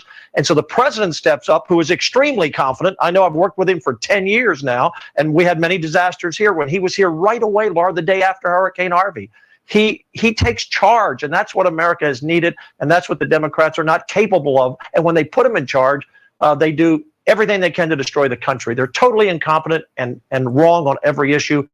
And this border, I said to you on your show before he took over, on day one, Texas and President Trump would have it locked down, and we do. Oh, and again, let's just remind everyone that I can't wait to move to Texas. Harris and all their cronies, open border cronies, kept saying that we needed comprehensive immigration reform. You couldn't do all this. It was never going to work. And of course, that was false. It was a total lie. Dan, it seems that our friends over at CNN are exhausted already. And it's only 1 week of Donald Trump in a whirl of activity and executive orders. Let's watch. He is doing a lot of the things that he said he was going to do on the campaign trail, but it's how much more organized everything is, as far as with immigration as well, using the military planes as they are to do today, these C-17s to transport people back home. That is something that all of these officials had been previewing, and now we're seeing them execute on it. It's only Friday. We're only on day 4. Only on day 4. Woo! It's a big exhale, Dan. I mean, but again, this is a commander-in-chief. This is what our leaders are supposed to do. And I think, Dan, you and I have been fighting the Bidens and the Obamas and HB Football Month. Thank you so much. I can't wait for President Trump to publicly scold Gavin Newsom. I'm in Huntington Beach, California. Luckily, not LA. Getting to work, getting the job done. Yay. Let me and the example, Laura, on Christmas morning at 9 a.m., I got a message from the president that he needed some information Christmas morning at 9 a.m. dealing with the border. And then this past Tuesday, the day after the inauguration, I was in a meeting in the White House early in the morning. Everybody's ready to go to work. He's a workaholic, and he expects people to be held accountable. And this is the guy that people have elected, and this is why he won. You know, Laura, it would have been great to have him 2 terms in a row, but you might look back at and say what happened woke up America. This is how bad the left is. They would destroy this country. And the only person who could come in and fix it once it was exposed to all of us is him. I don't know of any other Republican that could have come in after this disaster. Guys, did you hear about the congressman that proposed to Congress to have a Trump 3rd term, which would ignite that Obama can have also a 3rd term? That person works for Obama. Please don't do this, because Democrats will go all out to make sure that Obama becomes president again if Donald Trump, if that bill goes through. So please stop this. Stop the madness, guys, please. No, that's real. It's a real bill that he proposed. All right, here we go. A welcoming city, and we are a sanctuary city. Any of the measures that the president is looking to execute against working people in the city of Chicago, we will defend our city. It's just that simple. Well, Dan, he'll be voted Dan, out he of said office. He'll be voted out of basically we're going to obstruct the rule of law. Yeah. That's not how the people in Illinois. I can't wait, guys. I can't wait for Tom Homan and everybody. That guy has to go. Like, bro, lock that guy up. Like, not even like, bro, who is he fighting for? I don't understand. Reckoning happened in November with this election. There's another reckoning coming, and people are going to be, look, California, I wouldn't be shocked at all if in the next election it's moves to the red column. People are fed up. And just because you've been voting Democrat all your life, when your house burns down or you see a rapist let out of jail 2 days after he was arrested, you're just going to say, forget that my D on my jacket that says Democrat. I'm not voting for these people anymore. They're putting my family and my own life in harm's way. And Laura, a return to common sense. That's what we need, Dan. We got to get to LA, Dan. We love you. We got to get to LA from Texas. But thank you so much, Dan. We appreciate it. And the president and the first lady just greeted LA firefighters. And in moments, he's going to receive a briefing from officials, which we want to bring you in its entirety. Plus, Secretary of Defense nominee Pete Hegseth's confirmation vote expected tonight, very shortly. We're going to go live to Capitol Hill to give you. All right, so let's go here real quick as we get the feedback. Is taken care of in the state of or elsewhere, and also that water reserves are in place, so maybe a robust discussion. Again, guys, we're waiting for President Trump. This press conference is about to go down. The feed on Fox News just went down, so hopefully we can get it back up because it's a lot better. The audio is a and we're going to keep it just there optional. But again, if you're here for the first time, ladies and gentlemen, it's about to go down. It's about to go down. This press conference it might get tricky. It might not. We'll see. All right. Somebody's entering through the door. Let's see. Is it about to happen? I'm not sure who's that entering through the door. We got some officials entering there. So we should be coming up soon. This is about to get real nice. We're going to have a lot of truth here. Jorge Negron. What's up, brother? How you doing, man? Leonard. Let's see. Let me give some shout outs to the people. Here. Chicago's going to be very interesting because he is talking crazy, guys. He's talking crazy, and it's going to be very interesting how that turns out for him because Chicago, his approval rating, I'm not sure if it's good. So I think he will be fired as well. Let me see. Is that Bass? Yeah, Karen Bass is there. Karen Bass is waiting for Donald J. Trump. The mayor, Ted Lieu, is there too. A bunch of Democrats. A table full of Democrat elected officials, local elected officials there in that area. So here we go. Let's see. What else do we got going on here? Kyle Hen, thank you so much for being here. PYT Tootie, Jade, Granny G. I like that name, Granny G. That's a gangster name. Sound like you were part of the mob. Granny G. All right. So again, ladies and gentlemen, we're just moments away from this. I'm very excited about this right here. Anyone in Chicago in here? How do you feel about this? Yeah, please let me know if you're in Chicago. Let me know.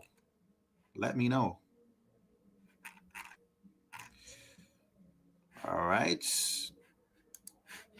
Let's see what else do we got going on here. So we're moments away from all of this going down. Very excited, like I said before. Let's see. And again, to those of you watching right now, this is the reform of media in America. The conservative media on the rise, the left-wing media, the ones that have been sharing the false narrative for how many years now? The people are now going to independent, alternative, conservative, and common sense networks. I mean, this is what it's about: is common sense. No other way to do it other than that. So looking forward to bringing that live coverage here on Right Side Broadcasting Network, 7:38 Eastern, as we get ready for President Trump to step in there. Also, the First Lady making this trip. How about that moment with the First Lady of our country embracing one of the neighbors there, one of the victims in the Pacific Palisades. They had a nice hug there, and just nice, pleasantries. As a very difficult time, of course, for the people of Southern California. They are a very warm couple and quite a team together. They deeply love the American people, and I can attest to just that camaraderie, having met the president on a couple of occasions, but having that in-depth conversation with him back in October in Aurora, Colorado. And it's almost as if you've known him for years. And Melania showed that to the victims here, who've lost so much and lost everything. And I'm sure they might have discussed over the phone prior to coming out to California. But her heart just... Well, to answer some of you guys in the comments there about Trump, third term, why I don't think it's a good idea at all. But it has been done before, if I'm not mistaken. There is a president who has served a third term, and I forget his name. President serves third term, 3 terms. I think it was William Henry Harrison that served 3 terms. Yeah, so it has happened before. Was it Harrison or was it Roosevelt?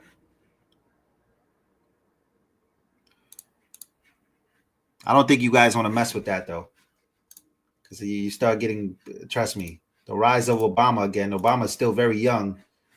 If you start messing with the Constitution, man, it's bad news for us, for the people. Trust me.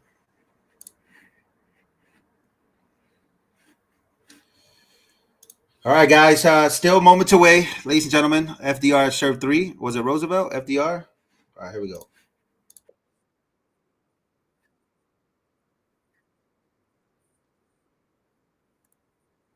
Can't hear that.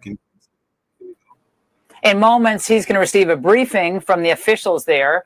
We'll bring it to you live when he does. Karen Bass is around the table. You see here over on the left there. All right, well, the Senate is also other news, is set to vote on Secretary of Defense nominee Pete Hegseth's confirmation tonight. Let's go live to Capitol Hill, where Fox News senior congressional correspondent Chad Pergram is standing by. Chad, how is it looking tonight for Pete? Laura, good evening. This vote is close. This is high drama on a Friday night in the Senate. The vote is on a razor's edge. Right now, there are two Republican noes, Lisa Murkowski of Alaska and Susan Collins of Maine. Now, Mitch McConnell, the former minority leader in the Senate, he voted in favor of getting over a filibuster yesterday, but we don't know how he will vote. Tom Tillis, the Republican senator from North Carolina, has kept close counsel on this. He indicated yesterday that he still had some questions. It's going to be about the math, as I always say. They can lose up to 3 votes. If they lose 3 votes, then Vice President Vance would break the tie. This has happened before, only once on a cabinet secretary nomination. You had Mike Pence, the former vice president, break a tie on. What do you guys think? Do you guys think he gets through? It's going to be very, very interesting stuff there. Again, we are awaiting Trump to come in. Should be coming in. You can see Stephen Miller is right there. And again, let's see. Democrats, Karen Bass. There's a recall Karen Bass going on right now. So it's going to be very interesting. Her sitting at the table there right next to Trump, actually, because she is the mayor. So be very, very, very interested in what happens there. We still haven't seen Gavin Newsom sit down yet, so trying to figure out where he's at right now, where he's located.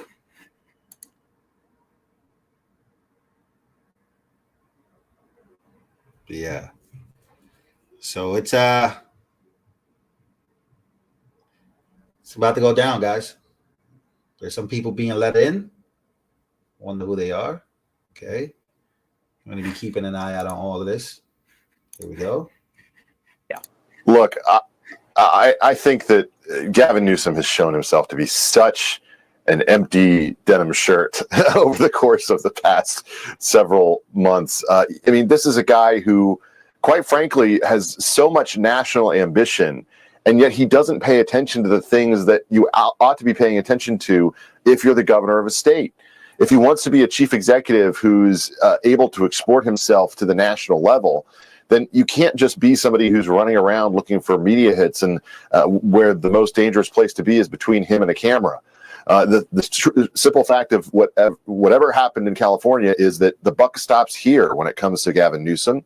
And that's something that he's unwilling to accept in this moment. He just wants to shift blame as much as he possibly can. And I think that Donald Trump's presence there, taking this very seriously, is just another reminder of the fact that he's so much more of an active person than Joe Biden was. You know, Joe Biden was president when all this stuff was happening. Why wasn't he going out there to these places? Why wasn't he on the ground in North Carolina? And the simple fact is, of course, he couldn't be trusted to do that kind of thing. His own staff knew that he couldn't be trusted to do it. And so, look, I'm glad that we finally have an actual president again who's going to be paying attention to the American people, even if their leaders like Gavin Newsom aren't. But the point of, I think, in reading between the lines and the body language, it was kind of like, I'm an alpha dog too, right? He wanted to kind of alpha dog one up Trump. And that's just not going to happen. This is like a historic week. Like it doesn't and there's work. no way you're going to outdo Trump. No way, not happening. No. Not going to work, Gavin. I mean, look, this is what Trump does best. He does this. The irony of this whole situation, by the way, is remember when the media was telling us that one of the biggest reasons that we needed to elect Joe Biden was because of his empathy? You know, I mean, look at this scene that's happening in North Carolina and in California today. And it's just a reminder that this is a president who cares deeply about the American people and wants to meet them where they are. And that's something that I think, he can do with the energy that is required of the commander-in-chief. And that's a very good thing for the country. Well, and I remember, Ben, and we're watching live video of the president. He's about to sit down for this briefing. Karen Bass and other city officials are in this kind of makeshift room. We're going to dip into it and listen as the president sits down. And Karen Bass is sitting next to him. USA, they're chanting USA. And, well, he was greeted with a lot of applause, Ben. and a very warm reception from firefighters. Daryl Ice is there, and they're chanting USA, USA. And again, this is what America wants to see in a time of crisis. I think Gavin Newsom was saying, don't play politics, Mr. President, let's work together. And I think President Trump just wants to see California actually reform itself so this doesn't happen again. Look, I think one of the most interesting things to come out of this, obviously we've been dealing with this deluge of information from him ever since he, accepted and was sworn in as president. But one of the things that I thought was really interesting was him bringing up, especially in that victory rally, the issue of rebuilding Los Angeles, saying that we're not going to just let this fester. We're not going to abandon a great American city to the mismanagement of Democratic politicians. Instead, he said, we're going to rebuild it. We're going to build it in a way that is going to make it something that is great for the Olympics, that's great for the World Cup, et cetera.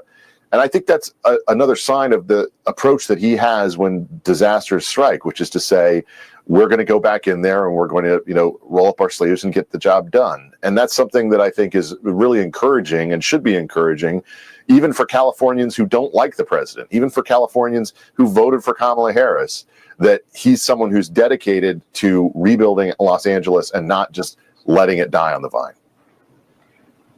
Well, and I think this is where we remind people, we're just about to dip into this, that Donald Trump knows how to work with Democrats. He did it his whole life. And he's seated, and I think, are we going to dip into this, guys? Well, thank you very much, everybody. This is an honor to be with you. Unfortunately, it's a very sad period, but what makes you feel good is I met so many of the homeowners, and every one of them, a lot of them, and every one of them said to me they want to rebuild. I said, will you go elsewhere? No. It wasn't even like a question. They love the area. They love the people. It's like a family. It's incredible, actually, when you see some things like that. We just left North Carolina, and we had just a similar type of disaster. It was water instead of fire, but boy, that water did damage like I've never seen before. And then you come here and you see this. But the people are so amazing, and your fire department was so beautiful. Every one of them is in perfect physical shape. I said, what do you guys do? They have very high standards, I could tell you. And we took pictures with all of them, but very nicely they gave us a little helmet. And I said, you wear this, huh? Is this real? And they said, yeah. I said, it's awfully heavy. You have to be very strong to wear that. But that's the original, right? So it's pretty good. But I just want to thank everybody. We're going to be with you. Your governor met us at the plane, and we had a good talk, very, very positive talk. We have to work together to get this really worked out. I don't think you can realize how rough it is, how devastating it is until you see it. I didn't realize. I mean, I saw a lot of bad things on television, but the extent of it, the size of it, we flew over it in a helicopter. We flew to a few of the areas, and it is devastation. It's incredible. It's really an incineration. Even some of the chimneys came down, okay? When you have the chimneys come down, you know that's pretty hot stuff, and a lot of them were down. That was a bad sign, too. But I just want to commiserate, and we're going to celebrate. We'll be back to celebrate one day soon, I hope soon. The federal government standing behind you, 100%. The First Lady and I are in California to express a great love for the people of California. I've had great support always in California. We did very well recently, as you know, relatively speaking, at least I can say.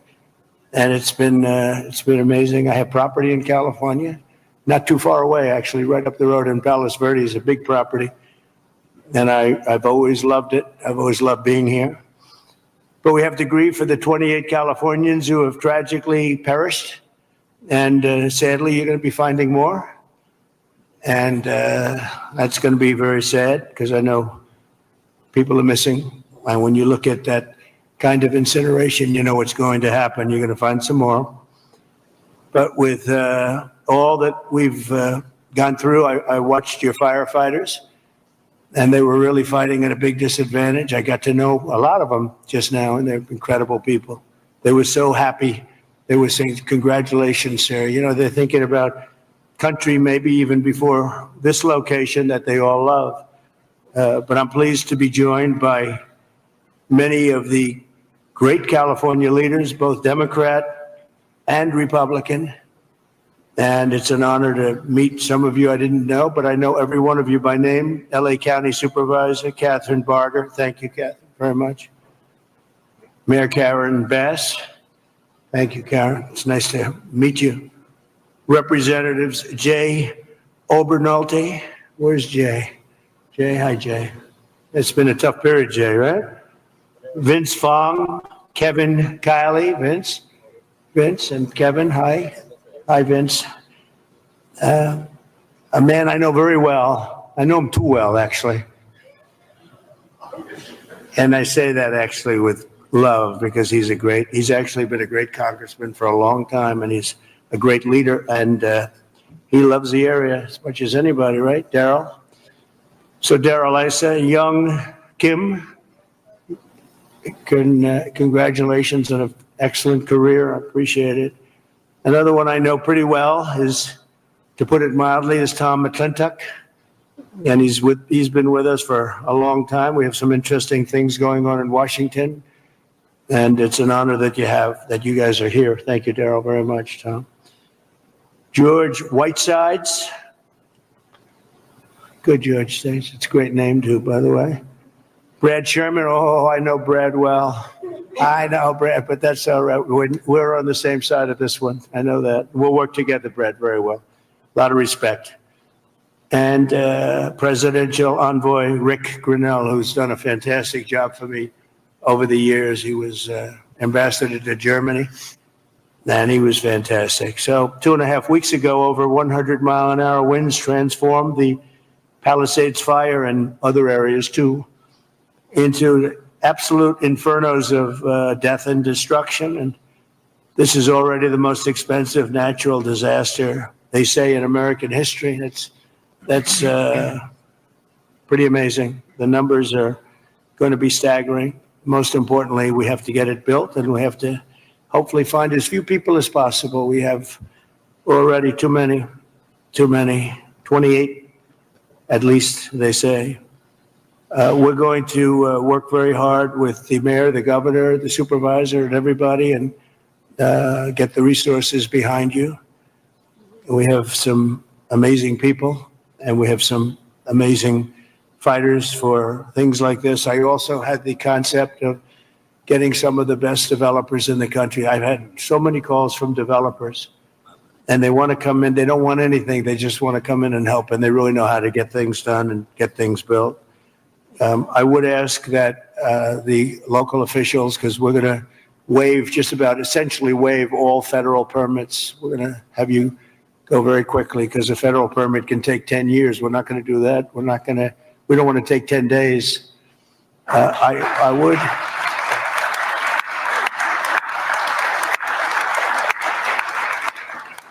So we're declaring this a national emergency. By doing that, I can give you immediate permits.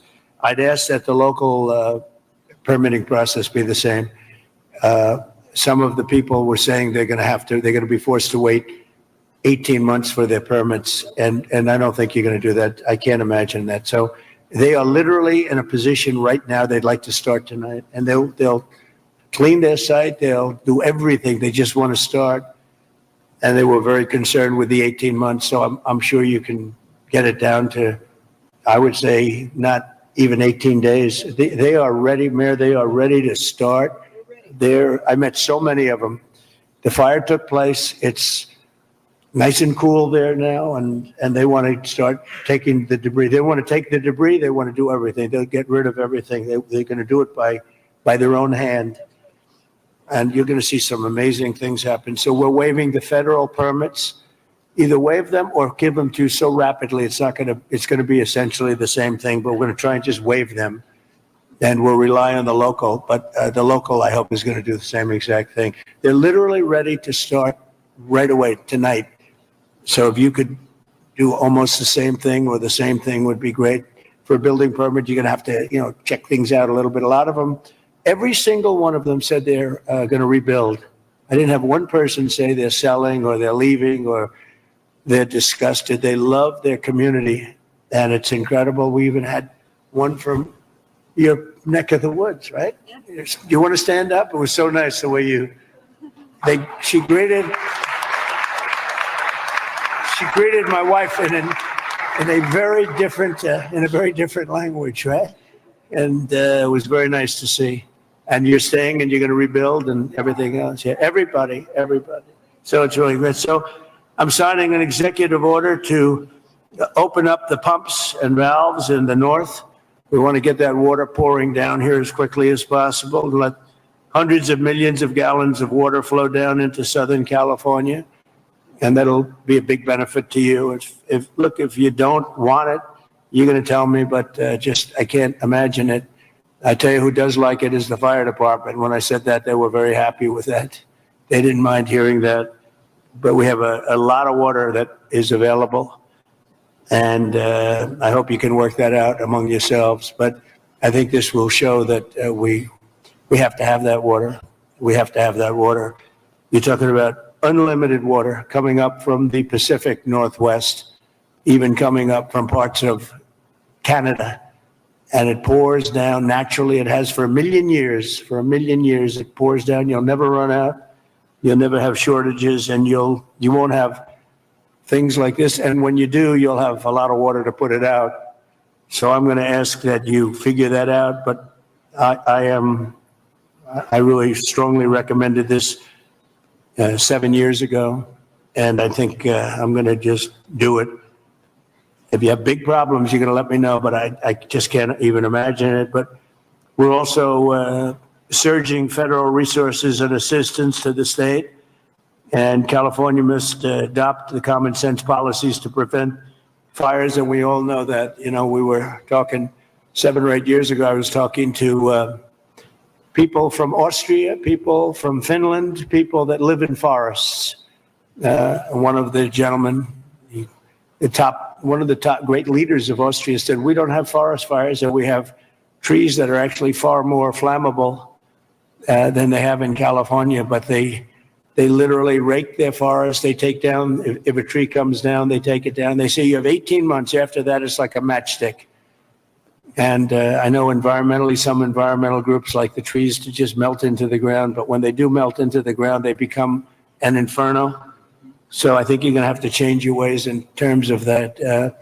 You have 30 years of leaves, and those leaves are dry as a bone, and they burn.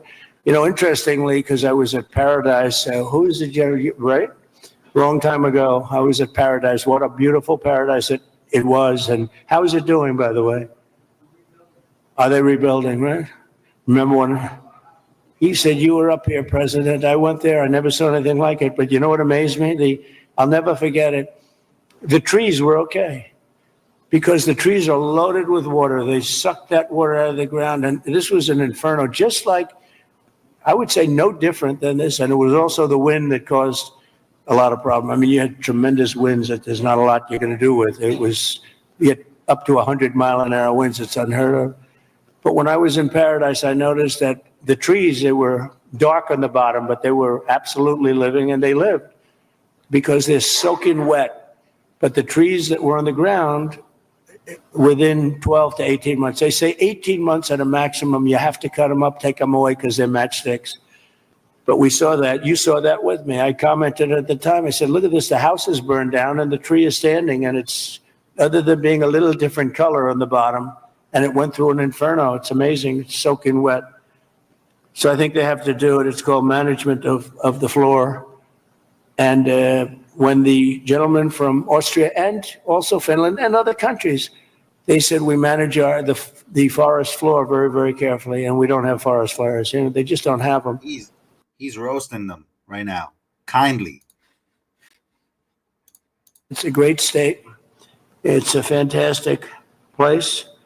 And we're going to have a big celebration soon. We're going to come back, and we'll come back as much as you need. And we're going to turn it around, and we're going to open the coffers. America wants us to be taken care of. This was a horrible thing to watch, and the way it just kept going and going, and then they'd find another area. It was like It was like a genius on the other side. The fire was a genius, the way it kept moving, but we're not going to stand for it. I just met with the Olympic people, and they're all set to do a real job. So we have the Olympics, and I got them. You know, it was very interesting. I made the deal with the Olympics. I was called by your former. Fox News alert, President Trump speaking at a fire station in LA. Let's listen in. I don't know. Why'd you have to interrupt, Jesse? What the hell? And I did, and I got along great with the Olympic Committee, and we got the Olympics, and then we got you the World Cup. That one I focused on with Gianni. Gianni was great, the head of it. And so you have that coming. And then we have the 250 years coming up, which is going to be a great celebration. But I'll never forget when I got the Olympics, and then I got I was president when I got them. I said, oh boy, it's too bad I won't be president. Who knew this was going to happen, right? I said, I won't be president because it would have been the 4 years. And in fact, I'd be retired. Oh boy, Jesse Waters messed it up for me, guys. All right, let's keep listening, guys. Let's keep listening. Got some questions here for the CDBG program that helps people rebuild. And I know you've talked about policies of California that you're not a fan of. But I've been in Congress for 28 years. I really disagree with Louisiana on their abortion policy. I disagree with them on their campaign finance policy. I disagree with North Dakota on their gun policy. And I would never turn to somebody from Louisiana and say, you keep living on your cousin's couch, because we're not going to help you rebuild until Louisiana agrees with me on a woman's right to choose. So I'm hoping that we can get these funds and that we don't punish individuals for the policies of their state. You can disagree with them, and I think we've got some ideas. I look forward to us listening. Also on tariffs, I often agree with you on tariffs, but how about no tariffs on building materials for the next 3 years? We'll take a look at that, actually. Mr. President. Take a look. Mayor, please. Yes. First of all, let me just take the opportunity to officially welcome you to Los Angeles. Really appreciate you coming, and especially you come just a few days after your inauguration. So I want you to know that your presence here is very much appreciated. Let me also say that I know you had an opportunity to see the devastation. You've seen the extreme loss, the grief that people are going through here. And we are 100% committed to getting this neighborhood rebuilt again. You mentioned a couple of things in terms of us expediting. So I signed executive directives right away so that we could cut the red tape. We could get people back building as fast as possible. And we're going to continue doing that. Mayor, the one thing is they are saying they will not be allowed to start for 18 months. No, that will not be the case. Okay, I just hope That you're will right. not, you can hold me to it. There's 4 groups said that. No. That would be, they should No, be able that- to do it. They should be able to start tonight. That will not be the case. You know, first we have to take care to make sure that there's not getting rid of the hazardous waste, cleaning things up so that people can start right away. And just like you said, if somebody had their house was destroyed and they're going to rebuild essentially the same, maybe a little bit longer, a little bit higher, they really shouldn't have to go through much of a process. So I want you to know that we are expediting that. We absolutely need your help. We need the federal help. You're a You got it. builder. I told you, you will have no permit problem. There will be 0 delay. And as far as I'm concerned, you already have the permits. And the resource. I am more worried because I met at least 8 groups of homeowners, and I'm much more worried about the fact that they said it's 18 months exactly, and they were devastated. They want to start now. They want to start removing things. They're not allowed to do it now. And you mentioned hazardous waste. Well, the hazardous waste. What's hazardous waste? I mean, you're going to have to define that. We're going to go through a whole series of questions on determining what's hazardous. Nope. I just think you have to allow the people to go on their site and start the process tonight. And we will. Okay, good. You can come back and check. Very Mr. President? important. Yes. I'm Congressmember Judy Chu, and I represent the areas of Altadena and Pasadena. Yes. That's the Eaton fire.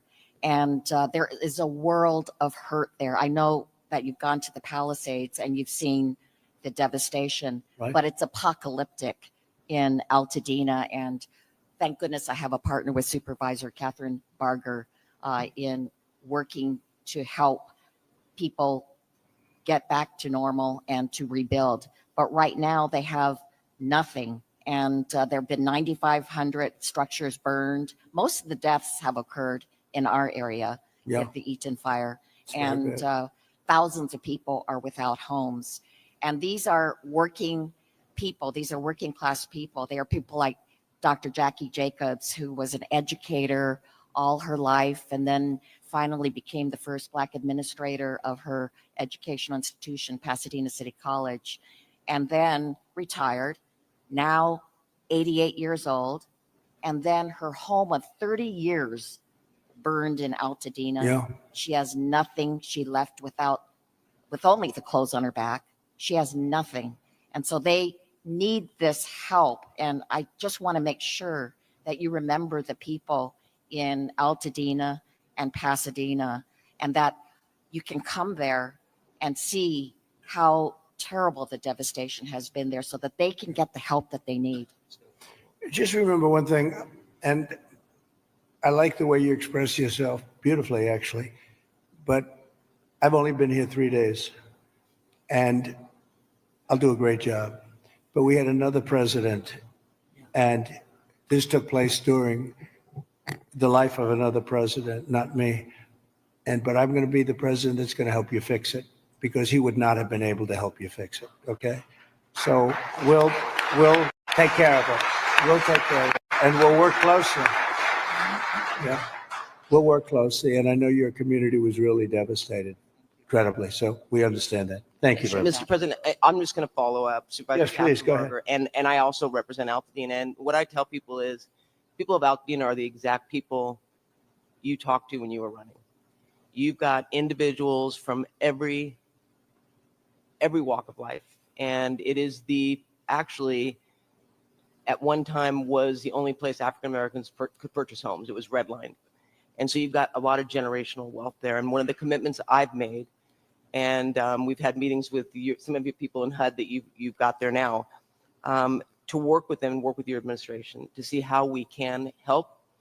And I've been pleasantly surprised. I know on HUD we've got some asks that we are going to be working with you on. But more importantly, I just really want to emphasize what Congresswoman Chu said, and that is that these are individuals who are feeling forgotten. And what I tell them is, and when we invited you out here, when I went to the AME church, this president was talking to you when he was running. You understand the difficulty in making ends meet. You understand the high cost of living.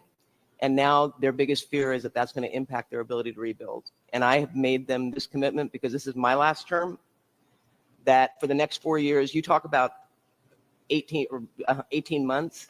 I've told our county staff that if you're going to get in the way, then get another job, because we are an all hands on deck. And quite frankly, if the bureaucracy can't get out of the way, we'll just roll over it. And we've said that, and we've made it clear.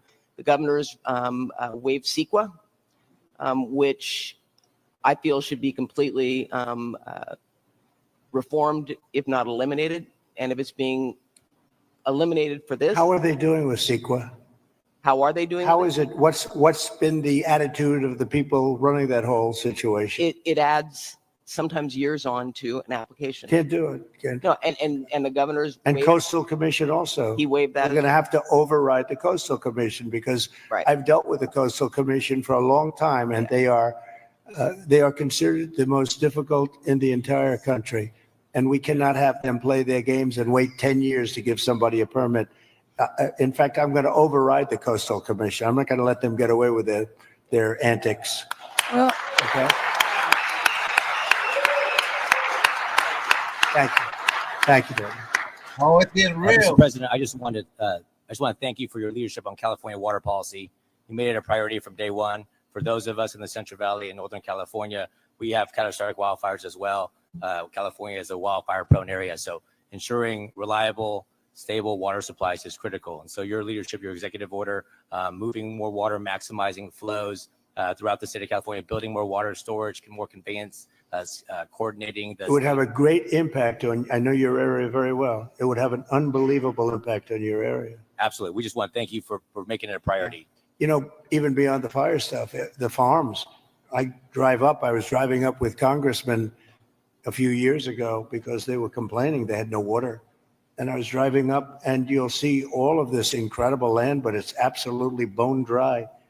And then you'll see little green patches, and the green patches are so beautiful. You know, they have that land. They say it's as good as Iowa farmland, but it has no water. And it's artificial, has no water. They send the water out into the Pacific Ocean. And when we let that water come through your valleys and down to Los Angeles and everything, you're going to have a different place. It's going to be a whole different place. And you guys have to get together and say, gee, we want it. It's the craziest thing I've ever seen. So at least you said that, and I appreciate it. Because your farmers will be able to, instead of having 1 acre out of 100, which is all they have, they'll be able to have 100 acres out of 100. And it's among the best, they say it's the best farmland just about in the country, as good as any place there is. So, but you can't, it's so good without water. So that's beyond the fire stuff. But today we're talking about fire, but it's good for everything. So I hope you can lead a group. And Daryl, if you can lead a group, I know how you feel. And, you know, support what I'm doing, because what I'm doing, I guess, is controversial. I don't know what's controversial about sending millions and millions of gallons of beautiful fresh water from the Pacific Northwest and further up than even that into an area that's bone dry. We have to, you know, I have a house in Beverly Hills, and you get notices every once in a while. They want you to go down to 38 gallons per person or something, per house, per person. I say, you mean you can only have, 38 gallons sounds like a lot. It's not a lot. And they want to do that every once in a while. And you just think it's ridiculous when you have like just about as much water as anybody in the country. And we shouldn't be in a position. Thank you, HB Football Mom. Thank you for your donation. There's a bone that even tumbleweed can be nice and green and rich and loaded up with water, and it's not going to burn. You don't even have to remove it. It's not going to burn, but it's just dry. So I hope you can all get together and say, I'm so happy with the water that's going to be flowing down, because I just don't see anything. They talk about the Delta smelt, which is a fish that's this big, but it is really not, doesn't have to be protected because it's in other areas. It's in numerous other areas. So it doesn't have to be protected. The people of California have to be protected.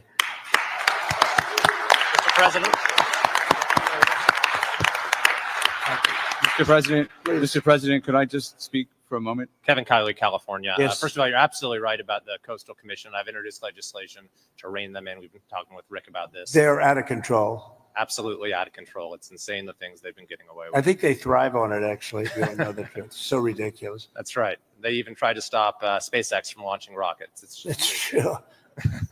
But you mentioned your predecessor and how he didn't fix the situation, which is absolutely right. Not only that, during the Calder fire, which was a few years ago, which was in my district, 600 people lost their homes in a town called Grizzly Flat. He came and he promised that he would help them out, but he broke that promise many times. He never delivered them the individual assistance they were asking for. So this has underscored for me the importance of helping the victims, making sure in this situation, in every fire, we get money to the victims, and we make sure that, that nothing stands in the way of that. But I just want to thank you for your focus on bringing sanity to California, water and fire policy. There's no place that needs a revolution in common sense quite like California. You have so much water. Use it and be happy about it. Mr. President, be happy. Mr. President, my name is Joel Pollack, and I am a journalist with Breitbart News, but I happen to live in the Pacific Palisades, as do other colleagues. One colleague, John Kahn, wrote the song Fighter, which you played at your campaign rallies. He lost his house and the studio he wrote that song in. We were lucky because I was able to fight the fire on my fence. But when I got to my house, there was no water in the pipes. So I got inside and I picked up the flower vases because I give my wife flowers every week, and there was water there, and we started with that. Then I found my son's bucket of baseballs, and I dumped the baseballs on the ground, and I used the bucket. But there was still no water except for the water in the gutter coming from the burnt homes uphill. So I went to and fro to my gutter and my fence with my bucket. 2 guys showed up in a truck, 2 neighbors.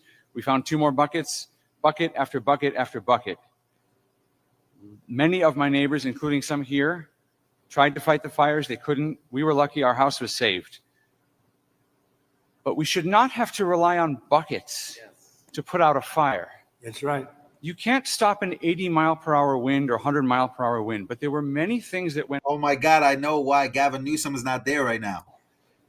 We did not have traffic police to guide the evacuation, so there was gridlock on Sunday. They've removed the vehicles now, but there were dozens of vehicles that were abandoned by drivers who fled for their lives because there were no traffic cops available.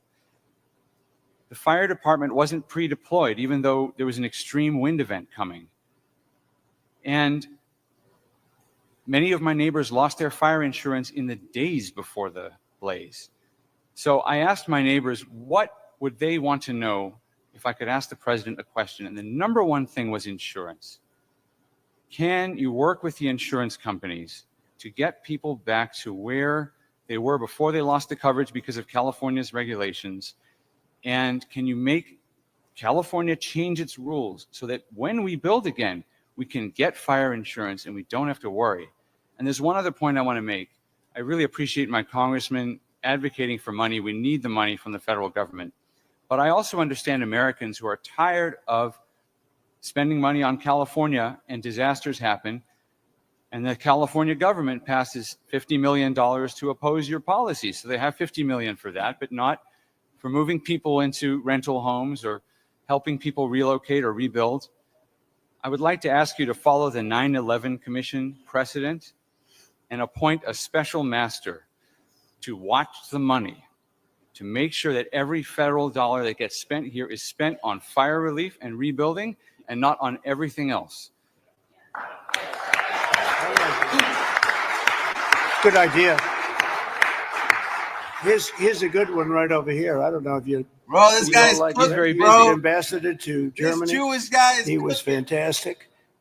Angela Merkel's happiest day ever in her history, and she had a long history, was the day I removed him from there and put him in charge of a very high level of intelligence and intelligent people, but they were not intelligent enough to fool him. But Rick Grinnell has been fantastic, and he lives here. And I don't know if you want to either think about it or recommend some people or get together and recommend some people as a group, which is fine. But Rick would be somebody that I would certainly consider. And Breitbart is fantastic, by the way. Congratulations on that. And I was so impressed with the firefighters I met before. And they said that, I asked them how many of the pumps, how many of the hydrants were working. And it was a, large percentage of them were not working at all. They had no water. And the ones that did have water didn't have a lot of pressure. And one of the things that was missing, many of you have sprinklers over your living room and your bathroom and your kitchen.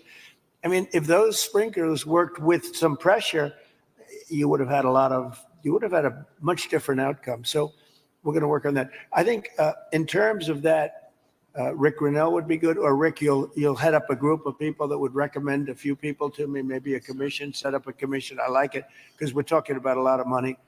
The other one is Kelly Loeffler is now the head of small business, and small business is big business. It's actually one of the biggest banks in the world. We call it the Small Business Administration, and she's a cabinet member, full cabinet member. She's fantastic. Her husband is the head of the New York Stock Exchange, so they know something about money, and other exchanges, actually. Fantastic people. And she wants to come here almost immediately after she gets approved. She wants to come here and open up small business to the area, because they have a lot of money. I always say the small business is actually a very big business when you add it all up. And she's going to come here, and it's a very important thing. I want to thank also the First Lady, because she wanted to come here. She wanted to be here. She has so many friends, and she also wanted to see North Carolina, because that was another disaster that was so bad, so different, but so bad. And she just wanted to go there. We said, we're going to stop at one, and then we're going to the other. In many respects, it was a depressing day, but in many respects, it was a beautiful day, because the spirit is so incredible. North Carolina and here, Very, very similar situation. Different, so different and yet so similar, actually. And so I just thought it was very nice. You wanted to be here, and we appreciate that. Please. Jay.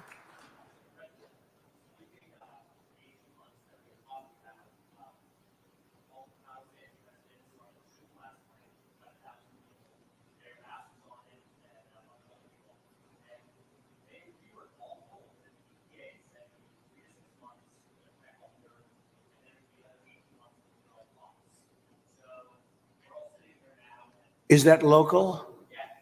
You gotta.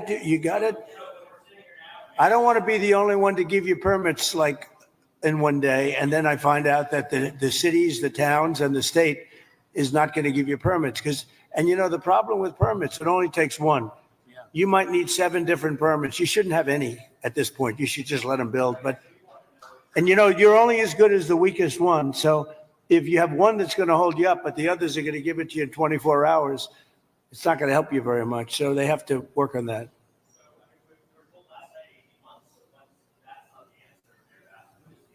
It's what everybody said. Well, and let me just tell you that we are going to do everything we can, slashing regulations, expediting everything so that people can begin the process right away. You know, we have the Disaster Recovery Center on Pico and Westwood. We have building and safety there. People are already contacting the local agencies. We're bringing our city departments together so that people don't get caught in the loop of going from one room to the next. We want them all to be in the same room so that you can get busy rebuilding ASAP. Absolutely. Yes. Yes. And we will clear the lots, absolutely, in the city and in the county. We are working together. Both levels of government are working in unity.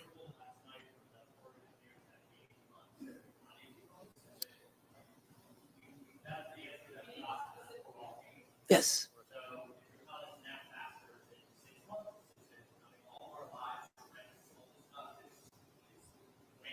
Six months is no good. And the number one thing that we are going to do immediately, and you will see this happen, is to clear out the debris. And you know, we're concerned right now over the weekend because of the potential rain, but we are going to move as fast as we can. But we want you to be safe, and we want you to be back in your homes immediately. But the people are willing to clean out their own debris. It doesn't Yes, cost and a they lot. can. You and should they are let them able do to- it, because No, by the they time you can do hire that. contractors, it's Right. going to be 2 years. If a family, People are willing to get a dumpster and do it themselves and clean it out. and they can. There's do not that much left. It's all incinerated. That's right. And, you know, it's just going to take a long time if you do. You can do some of it, but a lot of these people, I know that guy right there that's talking. I know my people. You'll be on that thing tonight, throwing the stuff away, and your site it'll look perfect within 24 hours. And that's what he wants to do. He doesn't want to wait around for 7 months till the city hires some demolition contract If that's going to individuals charge him want to build- $25,000 to do his lot. I think you have emergency powers just like I do, and I'm exercising my emergency powers. You have to exercise them also. I did exercise them. Because I looked, signed I an mean, you have a emergency very powerful declaration. emergency power, and you Yes. can do everything within 24 hours. Yes. And if individuals want to clear out their property, they can. Well, yes, but you know that you will be able to go back soon. Mr. President. We think within a week. That's a long time, a week. I'll be honest. To me, everyone's standing in front of their house. They want to go to work, and they're not allowed to do it. And the most important week thing is is a for long people to time. be safe. They're safe. They're safe. You know what? They're not safe. They're not safe now. They're going to be much safer. A week is actually a long time, the way I look at it. I watched hundreds of people standing in front of their lots, and they're not allowed to go in. It's all burned. It's gone. It's done. Nothing's going to happen to it. It's not going to burn anymore. There's nothing to burn. There's almost nothing to burn. And they want to go in. The people are all over the place. They're standing, and I say, why aren't you going in? We're trying to get a permit, and the permit's going to take them. Everybody said 18 months. You said 18 months. You said 18 months. And that was last night. On that. Right.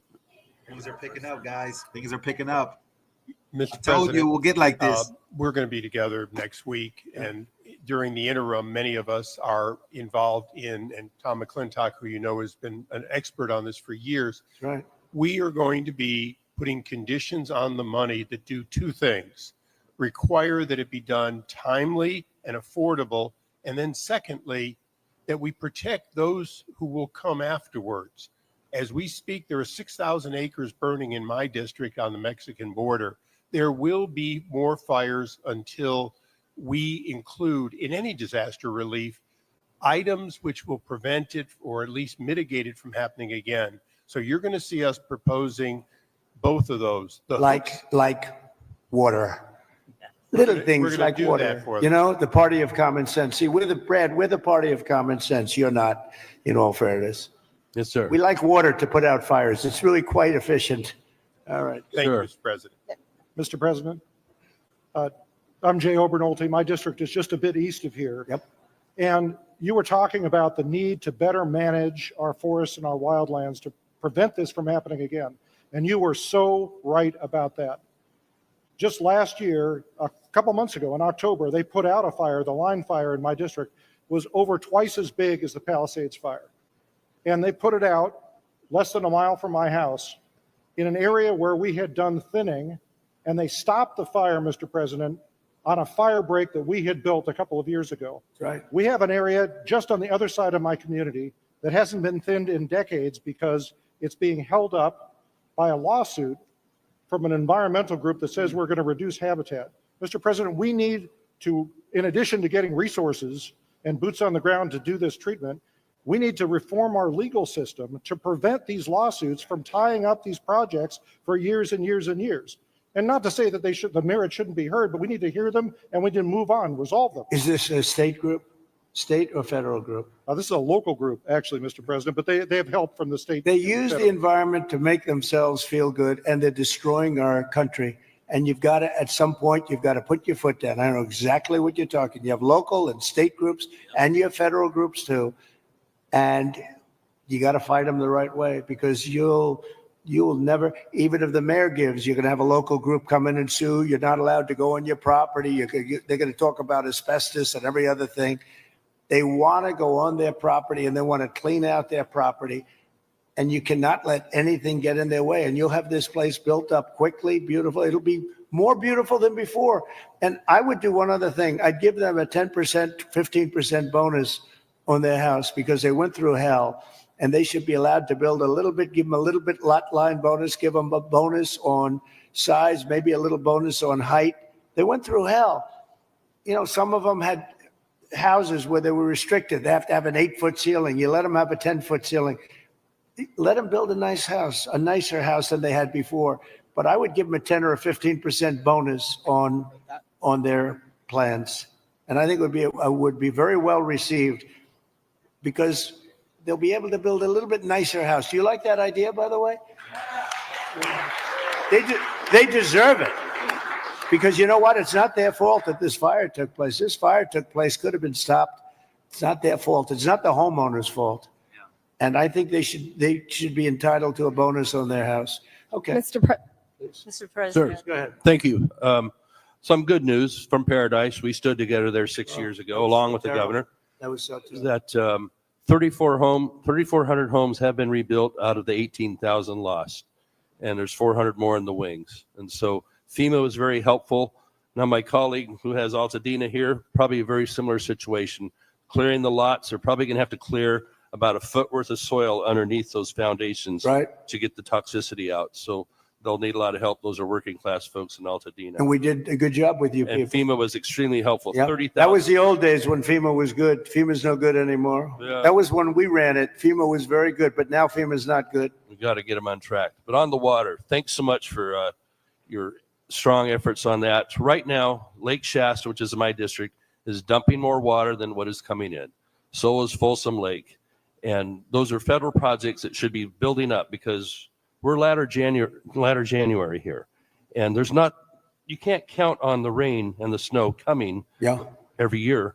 And so if we don't fill those projects, then my colleague in San Joaquin Valley isn't going to get his water for his farmers. Well, it might be all right up in the north.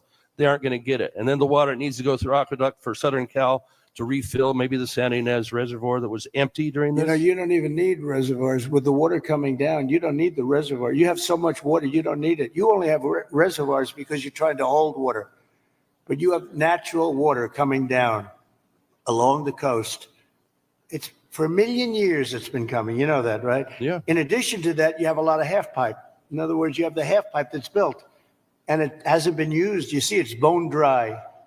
No water's been in that half pipe for years and years. It's closed up years ago. Had the reservoir, It's already sorry. there. Yeah. Had You the got it, reservoir above Santa Palisades been full, they wouldn't have run out of water in a few hours. It would have gone for at least a few days with 40 acre feet out of 600,000. That reservoir's been empty for a long time. Yep. It shouldn't have been empty. Okay. Any other Thank you. questions? Yeah, please. Mr. President, my name is Tracy Park. I represent the people of the Pacific Palisades on the LA City Council. I wanted to thank you for your loyal support to our military, our police officers, and especially our firefighters.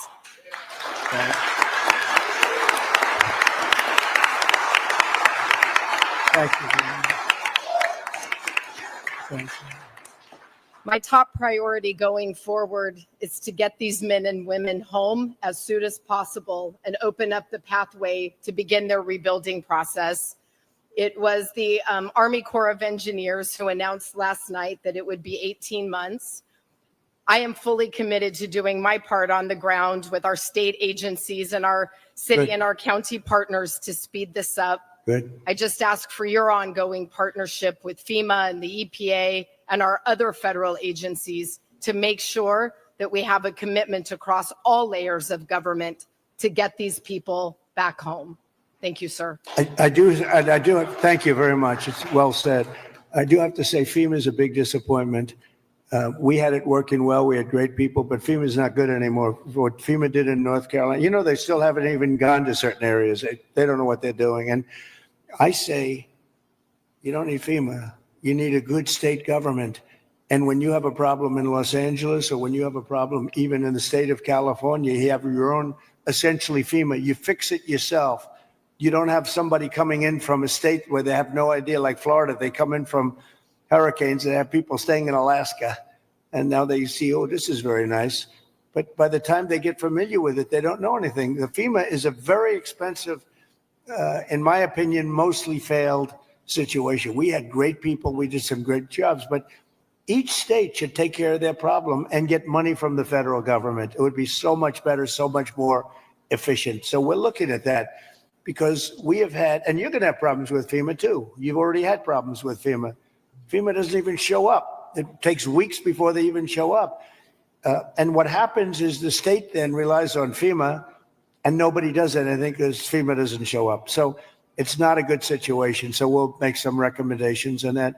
But you have to push like hell to get the permits because I'm just hearing things that I don't like to hear. I think you're not going to get your permits as fast as people are saying. We have to get them in. Mayor, if I can help you at all in that regard, you'll let me know. But you're going to have all your federal permits. That's going to be the easy part, which, by the way, is by far the hardest part. You know who controls your water is Department of Commerce, and I already have that approval. And that's usually a very long process, but that's the hard part was the federal, but we already have that done. So anything I can do, please let me know. Please go ahead.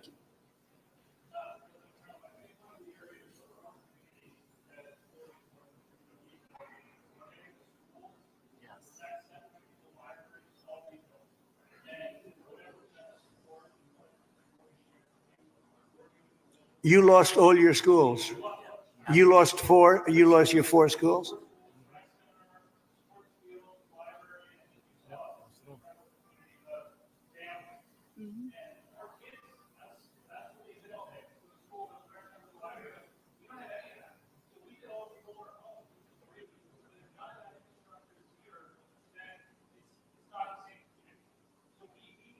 Were they completely burned down, the schools?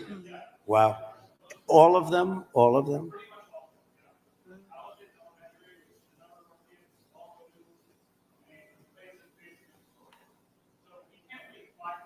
No, you can't. No. That's right.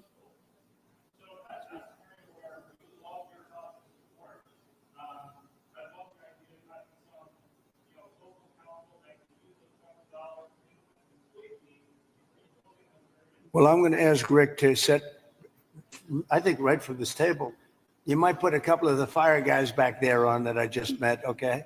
Because they're really good. But get a group and figure out how we can do the processing faster. Mr. Good. President, if I can just defend FEMA a little bit. Yeah. They brought thousands of people in. I don't know how they're doing in other states. They're doing a good job for us here. They've got a huge center that's open from 9 in the morning till 8 at night. But also, when you have a disaster this size, you need to be able to deploy thousands of people, which they've been able to do. Now, California, if we did it on our own, maybe we'd have thousands of people. You do. But if Rhode Island has You a do. Palisades disaster, are they then supposed to keep? How many people do you have in California? 36? How many million? How many million people do you have? But you have 40 million people. You're not going to get a few thousand people. The problem with FEMA is they come from all over the country. They end up in arguments with your people from California because they want to do it a totally different way. And I can live either way, but you haven't gotten very much done with FEMA and all you have to do is look at North Carolina. It's one of the great disasters of all time. And Mr. President, you can't have Rhode Island maintain a staff of thousands and thousands of people waiting to see if they have a disaster. You know who came in and fixed North Carolina or the process? Other states, people from all over the country came. And you have the same thing. You have a lot of people from all over the country. Getting the people is not a problem. Getting the organization's a big problem. FEMA's incompetently run, and it costs about 3 times more than it should cost. I'm hoping we that can you spend can get a money better on run. schools instead of giving money to bureaucracy. It takes you so much longer. Mr. President, It takes you so much longer for helping our people. FEMA has a standard, Brad, and I'm a builder. I was a very good builder. FEMA has a standard that's so slow. They want permit on permit on permit, and then they want permits on top of that. If you use FEMA, you'll be here for a long time. What I'm saying is get the city, get the state to give you immediate 24-hour permits. These people are going to build their own homes. They're going to get them built fast. How many of the people, could I ask you one question? How many of the people, what are people going to do for financing? What are people going to do? How many people can build a home, a percentage-wise, like where they don't have to go out and get funds? Some people are just not going to be able to rebuild their home because they have a beautiful home, but they don't have cash, right? So what are people looking to do in that case? You're going to have a big percentage, I would assume, Brad, like that. What are they going to do? Go ahead. Mr. President, without your help, they're only going to get $43,000 from the federal government, even if they have a half $1 million you did something, loss. Brad, with every insurance company in the country left California. That's why you have no insurance, because you made it so impossible. People that think like you made it so impossible. And Brad, me? Every Mr. insurance President, company. I don't know what I'll you tell you know this, about my thinking. I've never seen a state where almost nobody has insurance. And I said, what happened? And they said like 6 months ago, they all left. And 2 years ago, they had different, quadrants, but they left. And you have very little insurance here. I mean, I've never seen anything like it. We had a lot of insurance companies pull out, but I have no And idea. the insurance companies actually have been warning you. Now, I'm not a big fan of insurance companies. Okay, they have their big drawbacks too. But the insurance company, I read the papers very well. And, they've been warning California for a long time. They've also been saying, we want water. You don't have water. You're supposed to get fire insurance. And the insurance company goes, you don't have any water in your fire hydrants. So it's a tough situation. I'm not a big fan of insurance companies. I get that. They're pulling out of Florida Brad, as you well. lost your insurance company 6 months ago because the state wouldn't give them what they had to have. Yeah. And Mr. President, I remember the. Go ahead, please. Go ahead.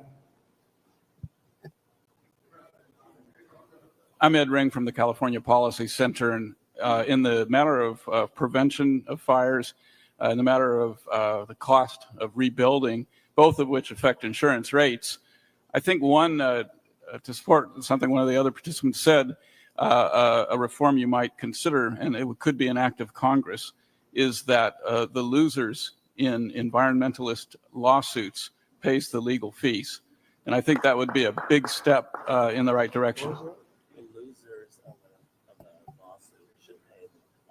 Oh, you mean loser pays? I love that. Well, if you did loser pays, you could cut your courts in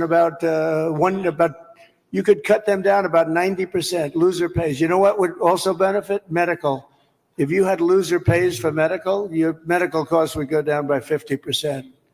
That's an interesting thing. You know, I bring that up, but you know the only problem? The strongest lobby in the world, you know what it is? The lawyer lobby. So when you go back to your local congressman, hello, congressman, how about going against the lawyers for a little while? No, loser pay is, you know, very good. In Europe, they use it in certain parts of Europe, and they have very little litigations, right? Yes, please. Mr. President, I represent the 27th Congressional District, which is on the north side of the North San Fernando Valley through Santa Clarita and Lancaster and Palmdale. I just wanted to tell you a story of heroism. Yesterday, we had another big fire. We had several big fires across, and this fire was moving fast. It was moving 1,000 feet per minute. But what these heroes did, the firefighters and the sheriffs and the law enforcement officials, they mobilized 4,000 people within about 6 hours. They mobilized 20 air attack aircraft and helicopters, and they saved the city of Castaic. And so I just wanted to ask you to join us in recognizing those amazing heroes. I love that.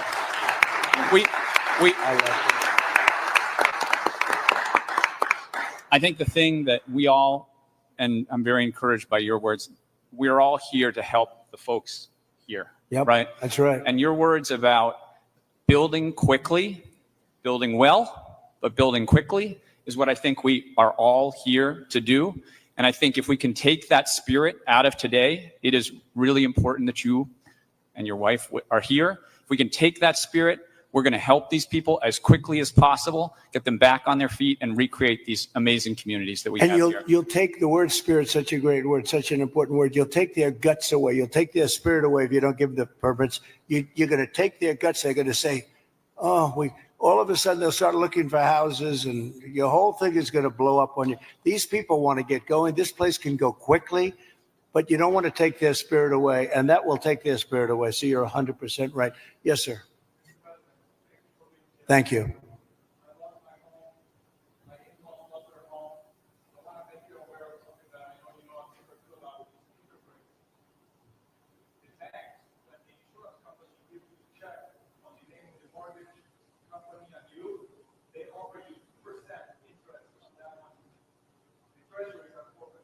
Right.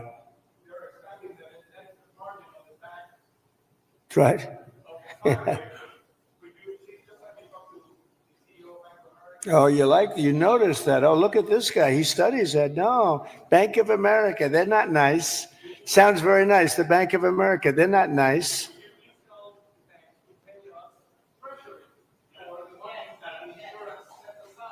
Well, we're doing numbers on banks, yeah. We're doing it. Is that Leonard Boxer next to you? Leonard?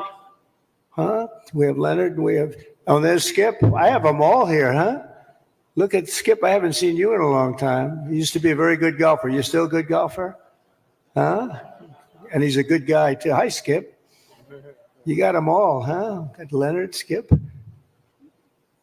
Thank you. Go ahead, please.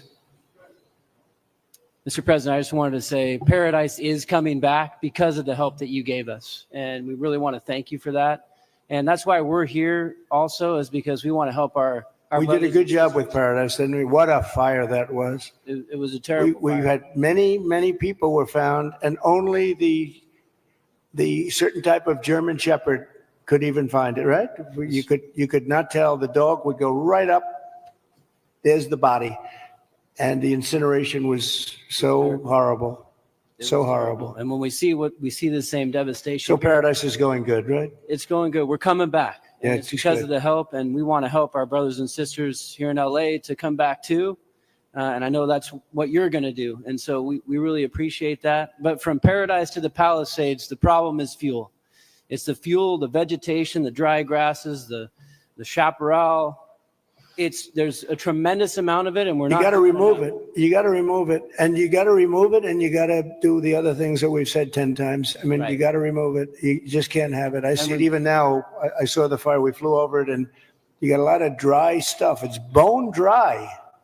And the environmental. And you know, I predicted this 7 years ago. I said, do it, get it done. And everybody laughed. They thought it was, I said, forest management. They thought it was such a funny term. Ha ha ha, that's so funny.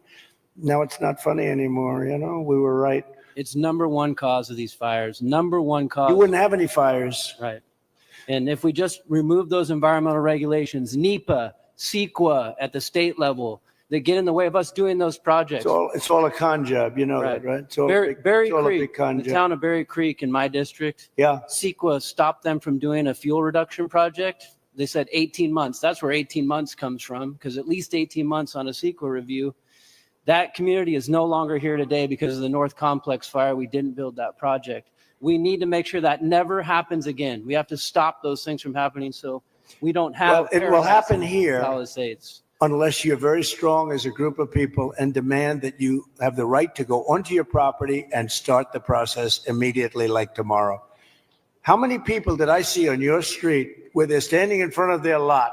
The house there's really not much demolition. It's incinerated, right? So it's not like a lot of stuff. It's not like you have 3 stories worth of concrete. It's all incinerated. And all of the people were standing there and they weren't allowed to even go onto their lot. You got to let them do. If you can do that, you're going to see this thing go like wildfire. And if you don't, you're going to have those lots for years because people are going to leave. They're going to, as much as you love your location and your place, and you're in the real estate business, as much as you love your location and your site, your housing sites, they're going to leave. They're going to leave. They're going to find other things. They're not going to put up with it. They have spirit now, but in a year from now, they won't have spirit if you don't let them go. So just harness it. Well, I think, look, I'm going to give you everything you want. I'm going to give you more than any president would have ever given you. If most presidents wouldn't be here, number one, they certainly wouldn't be here after 3 days.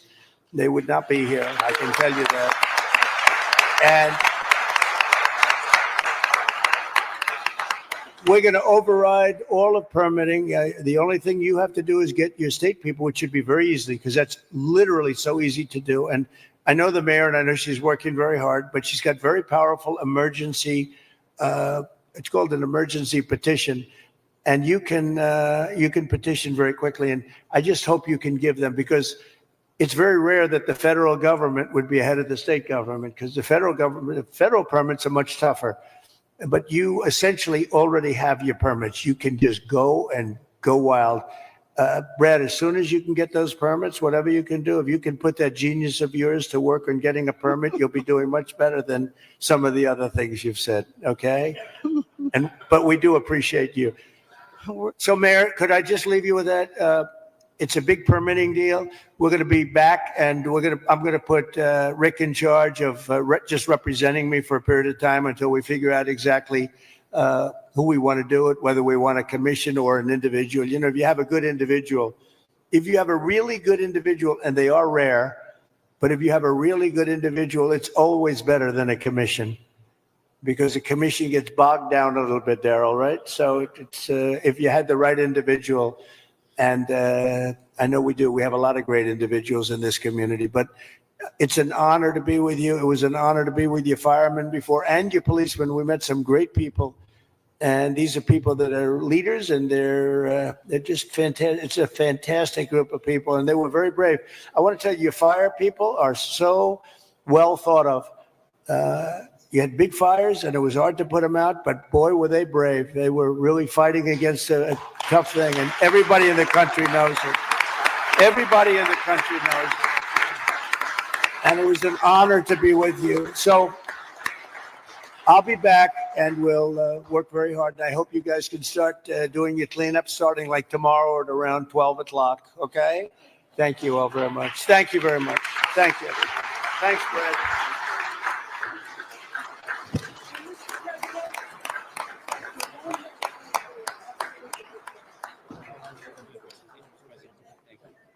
Thank you, everybody. Thank you, Fred. Nice to meet you. Thank you, Tom. Appreciate it. You're right.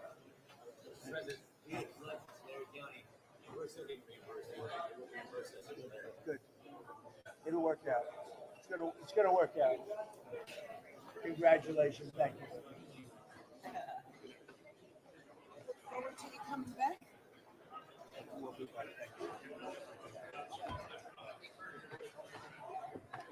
President, I want you to meet our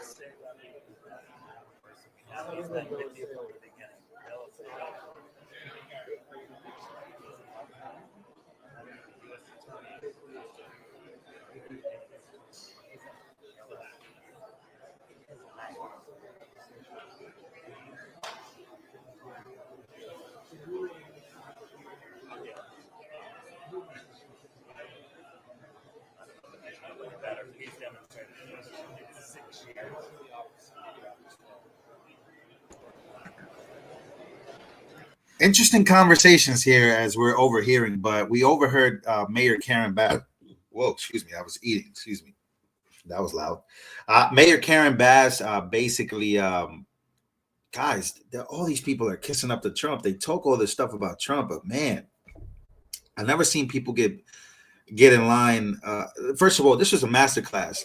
He dominated this. He dominated this like never before. And I'm not gonna lie, man. Like, bro, I could see why Gavin Newsom wasn't there. Gavin Newsom wasn't there for a specific reason. And I think it was because he knew that this would happen. A majority of politicians there. Well, there was one that politician. What's that guy's? Guys, what's the politician's name that was defending FEMA? Isn't that crazy? Politicians are defending FEMA. Yeah, this was a masterclass, man. This was chess. He dominated this. He dominated this press conference. Like, this was domination. He had Mayor Karen Bass falling in line. He had Gavin Newsom quit today. Can we talk about Gavin Newsom quitting? He quit. Gavin Newsom fell in line. He just gave up. He was just like, you know what? I'm not even going to fight this guy. Whatever. Call me Gavin Newsom. Again, the people are pissed off. What Trump was saying about the fire hydrants, not having enough water. Bro, listen to the actual people that lost their homes. Listen to the actual politicians there, and they all tell you the truth about what happened. They all tell you the truth about what happened, about the bucket. First of all, the story about the buckets, from bucket after bucket after bucket. Gavin Newsom quit today, man. I mean, people quit. They just like, you know what? We have to fall in line because our jobs are literally. First of all, he put pressure on. First of all, this is why it's so important for a president to show up to these places, because there's so many states in the United States of America, right? And I'll close it out with this. This is why people don't want to be forgotten, and I you know, we also have East Palestine, Ohio. We also have, you know, North Carolina, of course. But you see how quickly things get corrupted. You see how quickly things just go from corruption, you know, no corruption, barely any corruption, to full-blown corruption. Like, the fact of the matter is that those, first of all, and they're in California, this is why it's hilarious to me.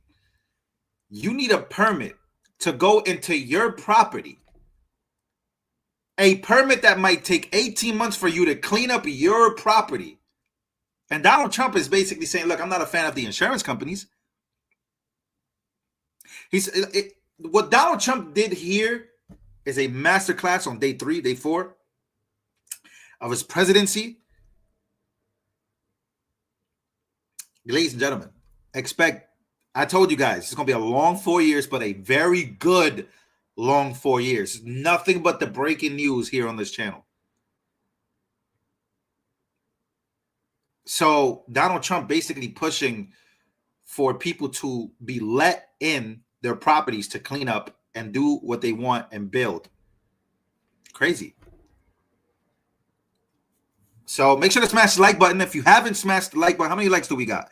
let me just make sure before you guys leave out of here. It was a very long live stream. We're heading up to 3 hours, so expect these live streams. Again, I appreciate you guys being here. We got 4.7K likes. If we could get 5,000 right now, 5,000 likes, I believe we can. Thank you guys once again. I can see why Gavin Newsom didn't show up here. Gavin Newsom would have been humiliated. Gavin Newsom is already humiliated. He already humiliated himself, but I can see why he didn't show up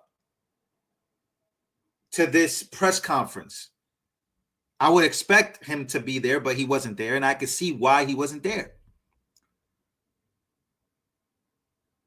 Yeah, Dinkelman says, my dog. Yeah, back in the day, we used to do 3 hours, 5 man. We used to do long streams, man. But we're back, though. We're going to be streaming a lot. Time for videos. I could post videos here and there, but I'm just going to stream, guys. I think that's the best thing to do to cover all of the things happening. There's going to be a rally tomorrow. There's going to be a whole bunch of things happening. So, again, be on the lookout. As you can see, cops, firefighters taking pictures of Trump, taking pictures with Trump, talking to him. And he just, look, Donald Trump literally dominated California's Democratic leaders. He dominated he dominated them, put them in their place. Somebody said, can we look up what's going on with, that's a great question, actually.